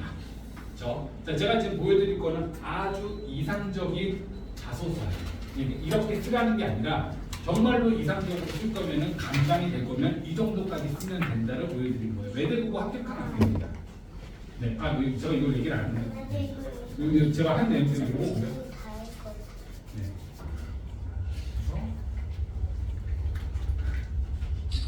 기다리고 있습니다. 기다리고 있습니다. 제가 해놓고서 말을 했었어야 되는데 네. 읽어보겠습니다. 다양한 의료 윤리 문제를 탐구하며 친구와의 토론에서 배운 것처럼 이러한 경우를 바탕으로 의학적 윤리 문제를 적극적으로 해결 수 있는 외대국어 동아리 아포테케에서 시견을 넓히고자 다짐하게 됐고요. 자, 그다음 약물의 대사를 연구하는 약동학 심리학 개발에 필수적이고 전개해진 이유를 쭉 해서 물리학의 심도 있는 이해가 필요함을 느꼈어요. 그래서 외대국어 진학해서 과목별 AP 수업과 자연과학 심화학 탐구반 수업을 통해서 약학과 물리학의 유기성을 통한 약물이 신경 전달 물질의 양을 조절하는 원리에 대한 탐구를 진행할 거래요. 왜냐면 그런 경험을 해봤으니까. 근데 유레카 리서치 프로그램에서 수학적 교과 능력을 증진할 거래요. 왜? 미적분을 활용한 약물 모니터링에 관심이 있대요. 그래서 유레카 리서치 프로그램에서 저런 것도 할 거래요. 이를 바탕으로 창의의원 과제 연구에서 임신 우울증 환자에게 알맞은 약물 투여에 대해 연구할 거고요. 그런 것들을 반영시켜서 정신질환의 근본 치료제를 개발하는 의료인으로 나갈 수 있는 배움을 시작하고 싶대요 라고 썼습니다. 자, 아주 다양한 내용들과 학교 프로그램들과 내 진로와 모든 것들이 다 여기에 들어가 있습니다. 자, 근데 외대국어는 이렇게 쓰는 거 되게 좋아요. 다만 여기 있는 모든 내용들을 내가 감당할 수 있을 때 이렇게 쓰는 거야 쓸 수 있죠. 근데 여기서 질문이 나왔어요. 예, 약물이 신경결단 물질의 양을 조절하는 원리에 대해서 하고 진행한다고 했는데 약물이 뭐 어떤 식으로 신경을 전달하고 너가 관심 있는 약물은 뭐니? 라고 했었을 때 K놀이요? 이렇게 얘기했었잖아. 그러니까 내가 감당할 수 있다라고 하면 이렇게 쓰는 게 정말로 이상적입니다. 근데 다만 감당할 수 없다라고 하면 여기서 내용 좀 빼야 됩니다. 그러니까 저는 면접 가서 자소서를 정말로 잘 쓰는 것도 중요한데 면접에서 정말로 중요한 건 자신감도 자신감이고요. 그러니까 외워서 말하는 게 아니라 너 이거 했잖아. 맞아요. 제가 그거 어떻게 했냐면요. 그러니까 되게 신나서 얘기하는 애들이 있어요. 그러니까 이게 필요해요. 그 내용이 조금 아이들보다 소재가 좀 적어도 상관없습니다. 소재가 많아서 딱 질문하면 툭 치면 이렇게 암기해서 나오는 것보다 했을 때 신나서 얘기하는 게 훨씬 더 중요하다고 저는 생각해요. 그러니까 제가 이제 면접하다 보면 어떤 애들 중에서 그냥 모든 질문 툭 하면 뭔가 시작해서 다 일로 가요. 얘는 머릿속에서 일로 가야 된다라고 하는 뭔가 이걸 얘기해야 된다는 어떤 이게 준비가 되어 있는 거죠. 그러니까 이쪽에서 쳐도 일로 가서 일로 끝나요. 여기서 쳐도 일로 가요. 듣다 보면 그러니까 이거는 뭔 상관인데? 근데 이건 얘기해야 되지 않을까? 왜? 이런 식으로 가는 게 있거든요. 그러니까 이거는 어느 정도 암기한 게 되게 많이 티가 나요. 근데 어쨌든지 간에 조금 소재가 약하더라도 아까 말씀드렸던 나만의 얘기를 할 수 있는 소재들을 정해서 그것들을 가지고 신나게 얘기하는 게 훨씬 더 중요하다. 어려운 주제를 선택할 필요는 없습니다. 뭐가 됐든지 간에 여기 있는 내용들도 뭐예요? 이미 다 나와 있는 내용인 거예요. 찾아보면 충분히 내용이 있을 거고. 다만 그거를 내가 이해하고 이 면접관하면서 내 생각을 얘기할 수 있느냐 아니면 암기해서 갈 거냐는 큰 차이이기 때문에 그런 영역들을 생각하시면 될 것 같습니다. 네, 그래서 이제 학교 배열 쪽으로 이제 생각을 하신다라고 하면 외대 부분을 아까 전에 보셨다시피 유일하게 학교만 그 자기소개서 면접 질문을 미리 뽑아줘요. 그러니까 라이브로 보는 게 아니라 내 자소서를 보고 질문 3개를 먼저 뽑습니다. 질문 3개를 먼저 뽑는다라는 건요. 면접관이 이거에 대한 모범 답안이나 해당 지식들을 충분히 알고 온다는 거예요. 내가 질문을 만든다는 거냐 와가지고 이게 뭐예요? 이렇게 물어보지 않거든요. 예, 되게 수준 높게 물어봐요. 예, 그래서 수준 높게 물어보기 때문에 그거에 대해서 내가 거기다가 그 한 주제를 가지고 몇 분 동안 얘기를 해야 되면 4분 얘기해야 됩니다. 4분. 그러니까 생각할 시간 빼면 한 3분 30초. 그러면 그 주제를 가지고 내가 여기서 3분 30초 동안 스피치하는 시간이라고 합니다. 프레젠테이션 시간. 또 거기서 시간 채우겠다고 주제하고 어긋난 얘기를 하면 감점이에요. 그렇기 때문에 뭐가 됐든지 간에 내 자소서에 쓴 내용은 방금 전에 말씀드렸다시피 신나서 내가 확실하게 얘기할 수 있는 영역 안에서 쓰는 게 맞습니다. 예, 그냥 괜히 내 감당할 수 없는 거 썼다가 자소서는 그럴듯해 보이는데 면접할 때만 박살나는 경우는 훨씬 더 많고 자소서 점수는 없어요. 면접 점수로만 학생을 평가한다고 보시면 될 것 같고 그래서 이제 만약에 외대보고를 진학하신다라고 하면 방금 전에 말씀드렸던 것 중에 하나가 이제 어쨌든 이런 것까지는 당연히 이제 수준 높은 자소서를 쓰기 위한 부분이고 면접 쪽에서 아이가 어쨌든 공부를 했어요. 그럼 저희가 질문을 줄 때도 사실 뭐 질문을 어렵게 만들려면 사실 아주 어렵게 만들 수 있죠. 저희 과학 선생님도 있고 저도 수학 관련 과를 나왔기 때문에 수학 관련 거 썼으면 그냥 학부 내용 가져와가지고 막 물어볼 수 있는데 답안지도 그렇게 얘기를 해줄 수 있는데 얘가 그거를 소화할 수 있냐는 별개의 문제이기 때문에 그러니까 얘 수준에 맞춰서 얘가 가장 신나게 답변할 수 있는 수준까지는 맞춰줘야 돼요. 예, 그런 것들에 조금 더 초점을 맞춰서 면접 준비를 하는 게 중요한 학교가 외대부고 물론 자소서 쓸 때도 그것까지 먼저 생각을 해야 되는 게 맞아요. 내가 이 내용에 대해서 얼마나 최대한 잘 3분 동안 답변할 수 있는 주제인가에 대한 부분을 신경 써야 되는 학교가 되는 거고. 네, 그다음에 상상고죠. 예, 상상고는 독서 항목이 있어요. 300. 그래서 중학교 재학 기간 중 가장 의미 있게 읽은 책이면 절대로 여기에는 줄거리가 들어가서는 안 됩니다. 줄거리를 원하는 건 아니고 300자가 생각보다 많지는 않아요. 네, 애들이 이제 오해하는 것 중에 하나는 이 책을 읽을 때 여기다 어떤 책을 썼어요. 그럼 이 책이 그 면접관 선생님이 알지 아는지 모르는지 수도 있다 모르겠고, 네, 내가 그냥 이 책이 있대요. 그리고 얘기했어요. 주인공이 뭐 알게 뭐예요. 안 읽어봤습니다. 그렇기 때문에 책 내용이나 그런 건 중요하지 않고 여기는 정말로 의미 있는 책 3권을 쓰는 거잖아요. 예, 그러면 예를 들어서 저는 애들한테 이렇게 얘기를 하고, 너가 책 3권을 고를 때는 이 책이 가지고 있는 전체적인 내용이 너한테 의미 있어도 좋고 거기에 나오는 인물, 이 책의 내용은 이쪽인데 이 인물을 이쪽을 생각해서 근데 이 인물이 하는 짓이 너한테 의미 있었으면 그것도 상관없고, 등장인물이 하는 딱 하나의 문장, 이 문장이 딱 봤는데 어떻게 너무 임팩트가 있어서 좀 다르게 뭔가를 생각해볼 기회가 있어요. 그럼 나머지 내용은 다 필요 없죠. 딱 그 한 문장 때문에 내가 이 책은 뭐라고 볼 수 있어요? 의미 있는 책이라고 선택할 수 있다라는 거예요. 그러니까 이 작가가 의도하는 바로 이게 내 생각하고 일치해야지만 의미 있는 책으로 쓴다라고 하면 되게 평범한 내용이 나오고 줄거리를 얘기할 수밖에 없어요. 그런 쪽을 쓰자는 게 아니라 이 책이 너가 이 책을 읽기 전과 이후에 뭐가 바뀌었는지, 그게 뭐 직업 윤리에 대한 생각을 해볼 수도 있고 내가 직업을 결정한 계기가 될 수도 있고 뭐 여러 가지 이슈가 있을 수 있잖아요. 거기에 맞춰서 쓰는 게 상상고 쪽이고, 그 다음에 상상고는 학과 질문을 할 수 있는 학교예요. 그러니까 우리가 이제 자사고 쪽에서는 학업 지식을 물어보지 못하게 돼 있어요. 지필고사나 이런 걸 못 보게 되어 있고, 다만 구자립형 자사고라고 하는, 그러니까 법이 바뀌기 전에 생겨진 자사고가 상상고, 민사고, 천대, 청운고예요. 요 세 학교는 법 바뀌기 전에 만들어져서 학과 질문을 할 수 있습니다. 이후에 만든 학교들은 법으로 막혀 있어요. 근데 민사고는 작년부터 학과 면접을 포기했어요.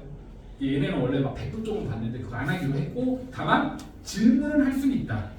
근데 그런 형태의 면접을 안 한다고 했을 뿐이고요. 근데 상상고는 여전히 그게 남아있는 학교입니다.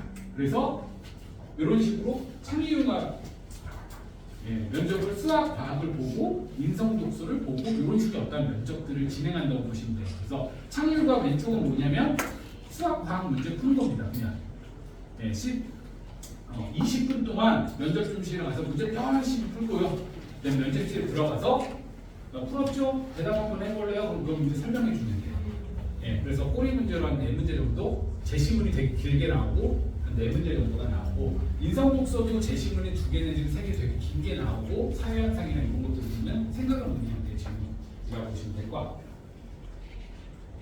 그래서 상상고는 되게 심플합니다. 합격하는 가장 심플한 방법은 수강 면접을 잘 보면 됩니다. 그래서 이게 이제 과학고하고 되게 면접 형태가 비슷해요. 그래서 흔히 말하는 과학고에서 좀 삐끗한 친구들이 상상고를 그대로 쓰는 경우도 있고, 그다음에 작년에 제가 하나 아는 점 목동 쪽에서 남학생인데 B가 2개 있었어요. 2학년에 B가 2개 있었는데 과학 면접을, 수학 과학 면접을 정말로 잘 봤대요. 그러니까 끝나고 나오면서 제가 선생님한테 칭찬받았다고 얘기했대요. 그래서 그 친구는 붙었어요. B가 2개 있음에도 불구하고. 단 여학생은 안 됩니다. 여학생은 경쟁률이 높아요. 남학생은 2명 뽑는데 여학생은 1명 뽑자 보니까 경쟁률이 높아서 그 역전하기가 좀 힘들고, 남학생은 B 2개까지는 역전할 수 있는데 거기다 어디까지는 경쟁률이 조금 기댈 수밖에 없죠. B는 없는 게 좋고, 그만큼 제가 말씀드린 건 변별력이 큰 항목이 수가하다라고 보시면 될 것 같아요. 그러면 이제 하나고죠. 하나고. 서울대를 가장 높은 비율로 보내는 학교 하나고. 하나고는 죄송해요. 요거는 보시면 비슷한 아까 전에 제가 보여드렸던 내용들이 그냥 쭉 나와 있어요. 다만 이거 좀 끊어져서 나와 있긴 한데, 하나고는 제가 앞서 말씀드린 두 학교하고 다르게 생기부 점수가 들어가요. 그러니까 생기부를 따로 평가합니다. 근데 아까 말씀드린 어차피 거기서 대단한 건 들어가지는 않는 거고, 그렇기 때문에 이 학교는 생기부에 관련된 질문들을 면접에서 적극적으로 한다고 보시면 되고, 이 학교는 학과 질문은 없는 대신에 꼬리 질문도 되게 많이 나왔어요. 그러니까 티키타카 형식입니다. 네, 티키타카. A라고 대답했으면 A-1을 물어보고 얘 대답하는 거에 따라 그냥 선생님이 그냥 쭉쭉쭉 물어보고 약간 압박식 면접. 네, 압박식으로. 이렇게 된다고? 근데 선생님 그럼 이렇게 된다라고 하는데 너는 왜 그렇게 생각했어? 이렇게 되면 확실해? 어디서 봤는데? 어디서 봤습니다. 알았어? 그리고 이렇게 넘어간다든지. 약간 그럼 애들은 찝찝하죠. 아닌가? 약간 이런 식으로 너가 계속 물어보면 되고 질문 수도 어마어마하게 많습니다. 네, 그래서 계속 15분 동안에 막 면접 질문이 막 2, 30개 나오고 막 그런 식으로 나올 수 있으니까 2, 30개가 막 대단하게 나오는 건 아니고 A야? 이런 것도 나올 수 있고 뭐 정말로 시작할 때 딱 들어오는데 점심 먹었어? 이런 식으로도 질문을 한대요. 네, 점심 먹었어? 네, 먹었습니다. 뭐 먹었어? 뭐 이런 식으로부터 질문해서 아이스 브레이킹 질문이 좀 들어가고 그런 학교가이기 때문에 이 학교는 생기부도 확실하게 되게 잘 알고 있어야 되고요. 자소서도 잘 알고 있어야 됩니다. 그래서 어쨌든지 간에 이 학교 같은 경우에는 이제 융합형 자소서, 어쨌든 연결되어 있는 학교, 연결되어 있는 어떤 융합형 인재를 좀 좋아하는 학교에서 그런 것들을 쓸 수 있도록 자소서를 써야 되고, 예, 자소서, 생기부, 기타 질문들도 너무너무 많이 나오기 때문에 그런 부분에 대한 면접 매뉴얼이나 이런 것들도 조금 따로 공부, 돌발 질문 이런 것도 있어요. 돌발 질문들도 있고 그런 형태가 이제 하나 보다라고 보시면 될 것 같습니다. 자, 그러면 이제 물론 여기서 이제 3학년 학부모님들이 많지는 않고 아래 학부모님들이 좀 많으신 걸로 제가 보기는 했었거든요. 그래서 어쨌든 그럼 저희 학원에서도 이제 입시 준비를 이제 3학년 학생들은 진행을 할 건데 어떤 식으로 입시 준비를 하냐면 이런 식으로 아이들한테 설명하고 이런 식으로 면접 진행을 하기는 할 거예요. 다만 저희는 이제 어머니들한테 이게 자소서가 워낙 개인적인 부분이잖아요. 그래서 수업을 할 수는 없고 어쨌든 아이들 첨삭을 해야 되고 이게 남는 게 별로 없다 보니까 어머니들께 상당히 궁금했어요. 그래서 잘 쓰고 있나? 근데 아시잖아요. 애들한테 자소서 썼어? 보여줘. 보여줄 수가 있잖아요. 절대 안 보여주지. 절대 안 보여줄 거기 때문에 저희는 웹페이지를 한번 만들어서요. 여기다 아이들한테 다 쓰게 하고 다 기록하게 할 거예요. 그냥 여기 보시면 애들이 질문한 거고 저희가 답변한 거고 이런 식으로 항목별로 뭔가 정리하게 할 거고 이 페이지 아니라 이런 식으로 다 정리할 겁니다. 그리고 이 페이지는 어머니들한테 당연히 공개가 되고요. 난 어머니들이 이제 뷰어로만 공개가 될 거예요. 뷰어로 공개가 돼서 그냥 인터넷에서 유튜브에서 휴대폰에서 클릭하면 나옵니다. 선생님 첨삭한 거, 우리가 쓴 거, 그런 것들 다 보실 수 있도록 할 거고 뭐 면접이 됐든 자기소개서가 됐든 어떤 식으로 수정되고 있고 우리 애가 어떻게 쓰는지를 이렇게 다 기록을 해놓은 거고 면접도 다 기록을 해놓은 거고 면접한 것도 다 녹화를 해서 유튜브에 다 올려놓으면서 페이지에다 다 집어넣을 거예요. 예, 아이들이 이제 이불을 뻥뻥 차면서 보겠죠. 예, 그리고 이 질문한 내용들도 이때 이제 2번 면접을 해서 이제 2번 올라간 거고 여기에 보시면 이런 식으로 요 조금 본체 처리된 게 저희가 한 질문이에요. 질문하면 애가 이제 녹화한 거 듣고 녹음한 거 들으면서 피드백 달고 이제 답변 준비하는 거죠. 이 과정들도 다 그냥 기록된다고 보시면 돼요. 예, 그래서 어머니들께서 혹시라도 우리 애가 면접 잘 보고 왔나? 애한테 물어보기 끌고 오시면 깔깍 보시면 그냥 다 있습니다. 상에 피드백 하는 것도 다 녹화에 들어갈 거고요. 이런 식으로 훈련의 과정들을 다 보실 수 있다라고 보시면 됩니다. 자, 그래서 이제 혹시 여기 3학년 학부모님들이 좀 계신가요? 그래서 그러면 저희가 이제 3학년 학생들 혹시라도 이제 입시를 진행한다라고 하면 여름부터는 이제 반년 남았잖아요. 자, 적어봅시다. 그럼 관학에서는 어떻게 진행을 할 거냐에 대해서 간단하게 설명드리고 마치도록 할게요. 원래 대학생도 생각했기 때문에 딱 합니다. 네, 저희가 이제 8월달 정도부터는 본격적으로 가사고 입시를 준비할 거예요. 내년에도 아마 특별한 휴일이나 이런 거에 따라서 시작 시기는 좀 달라질 수 있긴 하겠지만 내년에도 요맘때쯤에 이제 자소서를 쓰기 시작할 거라고 보시면 될 것 같고 8월 9일부터 시작을 해서 저희가 한 4번의 수업으로 매주 토요일날 2시간 반씩 학생과 컨설턴트가 이야기를 하는 시간을 가지면서 자소서를 작성하게 할 거예요. 물론 아까 보여드린 게 웹페이지 형식이기 때문에 아이가 학원에 와서 뭔가를 쓰고 난다고 하더라도 거기서 끝나는 게 아니라 저희 컨설턴트나 선생님들이 온라인 상태로 첨삭을 할 거고 애한테 연락을 해서 수정해서 수정할 거고 얼굴 보고 추적하는 게 이 시간이라고 보시면 되고요. 그 다음에 이제 2학기 1차 DP 이후에는 이제 지원학교 범위가 확정이 될 거고, 그거 가지고 초안을 만들 겁니다. 초안을 만들고 면접이나 이런 것들도 진행을 할 거고요. 그래서 그런 식으로 진행하려면 이제 저희가 중간에 추석도 있고 학교마다 시험 기간이 좀 있잖아요. 이게 이제 약간 변수기는 해요. 왜냐면 올해 입학 요강이 아직 안 나왔어요. 서류 접수 시기가 12월 초가 될지 11월 말이 될지 그건 몰라요. 예, 그래서 그게 나오면 세부 일정 다시 한번 안내드리긴 하겠지만 저희가 2차 집필 이후가 되면 거의 11월 말이나 이렇게 될 거거든요. 예, 서류 학교마다 이제 10월 말이 되는 학교들이 있을 테고, 예, 그래서 어쨌든 2차 집필 이후가 되면 자소서 완성하고 실전 면접을 진행을 할 겁니다. 언제까지? 학교 면접일까지. 예, 이렇게 진행을 한다고 보시면 될 것 같고요. 여기는 날짜가 아직까지 학교 시험 일정은 나왔지만 고등학교, 그러니까 자사고 입학 전형이 안 나와서 요거는 정확히 날짜는 추후에 안내해 드리도록 할게요. 아마 8월 중순쯤이면 다 나올 거예요. 늦어도 9월 초에는 나올 거기 때문에 요거 진행할 때쯤이면 여기 일정이 다 짜여져서 나올 거라고 보시면 될 것 같습니다. 다만 아까 말씀드린 대로 상상고는 학과 면접이 있다고 했잖아요. 그럼 여기 수학과 찌가 좀 약한 아이들 중에서 내가 상상고 지원할 아이들은 수학, 독서하고 자소서 면접이 하나로 진행이 돼야 되거든요. 근데 요거는 이제 수업 형태가 돼야 되기 때문에 저희가 요거를 이제 거점센터로 운영을 진행할 예정이에요. 네, 그래서 목동 쪽에서 내가 상상고를 지원할 거고 수학 수업을 들을 거야 라고 하면 이 수업은 목동에서 모여서 진행을 할 거라고 보시면 될 것 같습니다. 네, 그래서 그거는 이제 일요일날 진행이 될 거고요. 그래서 만약에 내가 상상고를 지원할 거다라고 하면 어떻게 될 거냐면 아마 9월에서부터 요 내 신기간 추석 전까지 한 6회 정도의 수업, 그 다음에 이후에 또 6회 정도의 수업 해서 한 10번에서 12번 정도로 아마 완성이 될 것 같아요. 최종 면접 때까지. 그래서 요 상상고 특강 프로그램을 진행한다고 하면 9월 7일부터 시작을 할 거고 5시 반부터 90분 동안 자소서, 그 다음에 이후 90분 동안 과학과 독서가 격주, 그 다음 이후 90분 동안 수학. 그래서 여기는 조금 해야 될 게 많은 학교. 예, 왜냐면 수업 형태가 진행이 돼야 되기 때문에. 그래서 여기 만약 상상고 쪽을 지원하신다라고 하면 9월부터는 목동 쪽에서 수학 수업을 원하신다라고 하면 이쪽에서 저희가 진행을 하게 될 거다라고 말씀드릴 수 있을 것 같습니다. 그래서 일단은 어머님께서 혹시라도 이제 입시 프로그램을 진행하실 거라고 하면 저희가 8월 9일서부터 본격적으로 자소서를 쓰기 시작할 거다. 3학년 학생들, 2학년 학생들은 저희가 또 내년 초 올해 말 정도가 되면 또 결과가 나올 거잖아요. 제가 또 이렇게 설명드리면 다시 한번 안내해 드릴 거예요. 그래서 제가 오늘 원래 진행 준비했던 선정에는 여기까지 10분 정도 생각을 했었던 거고요.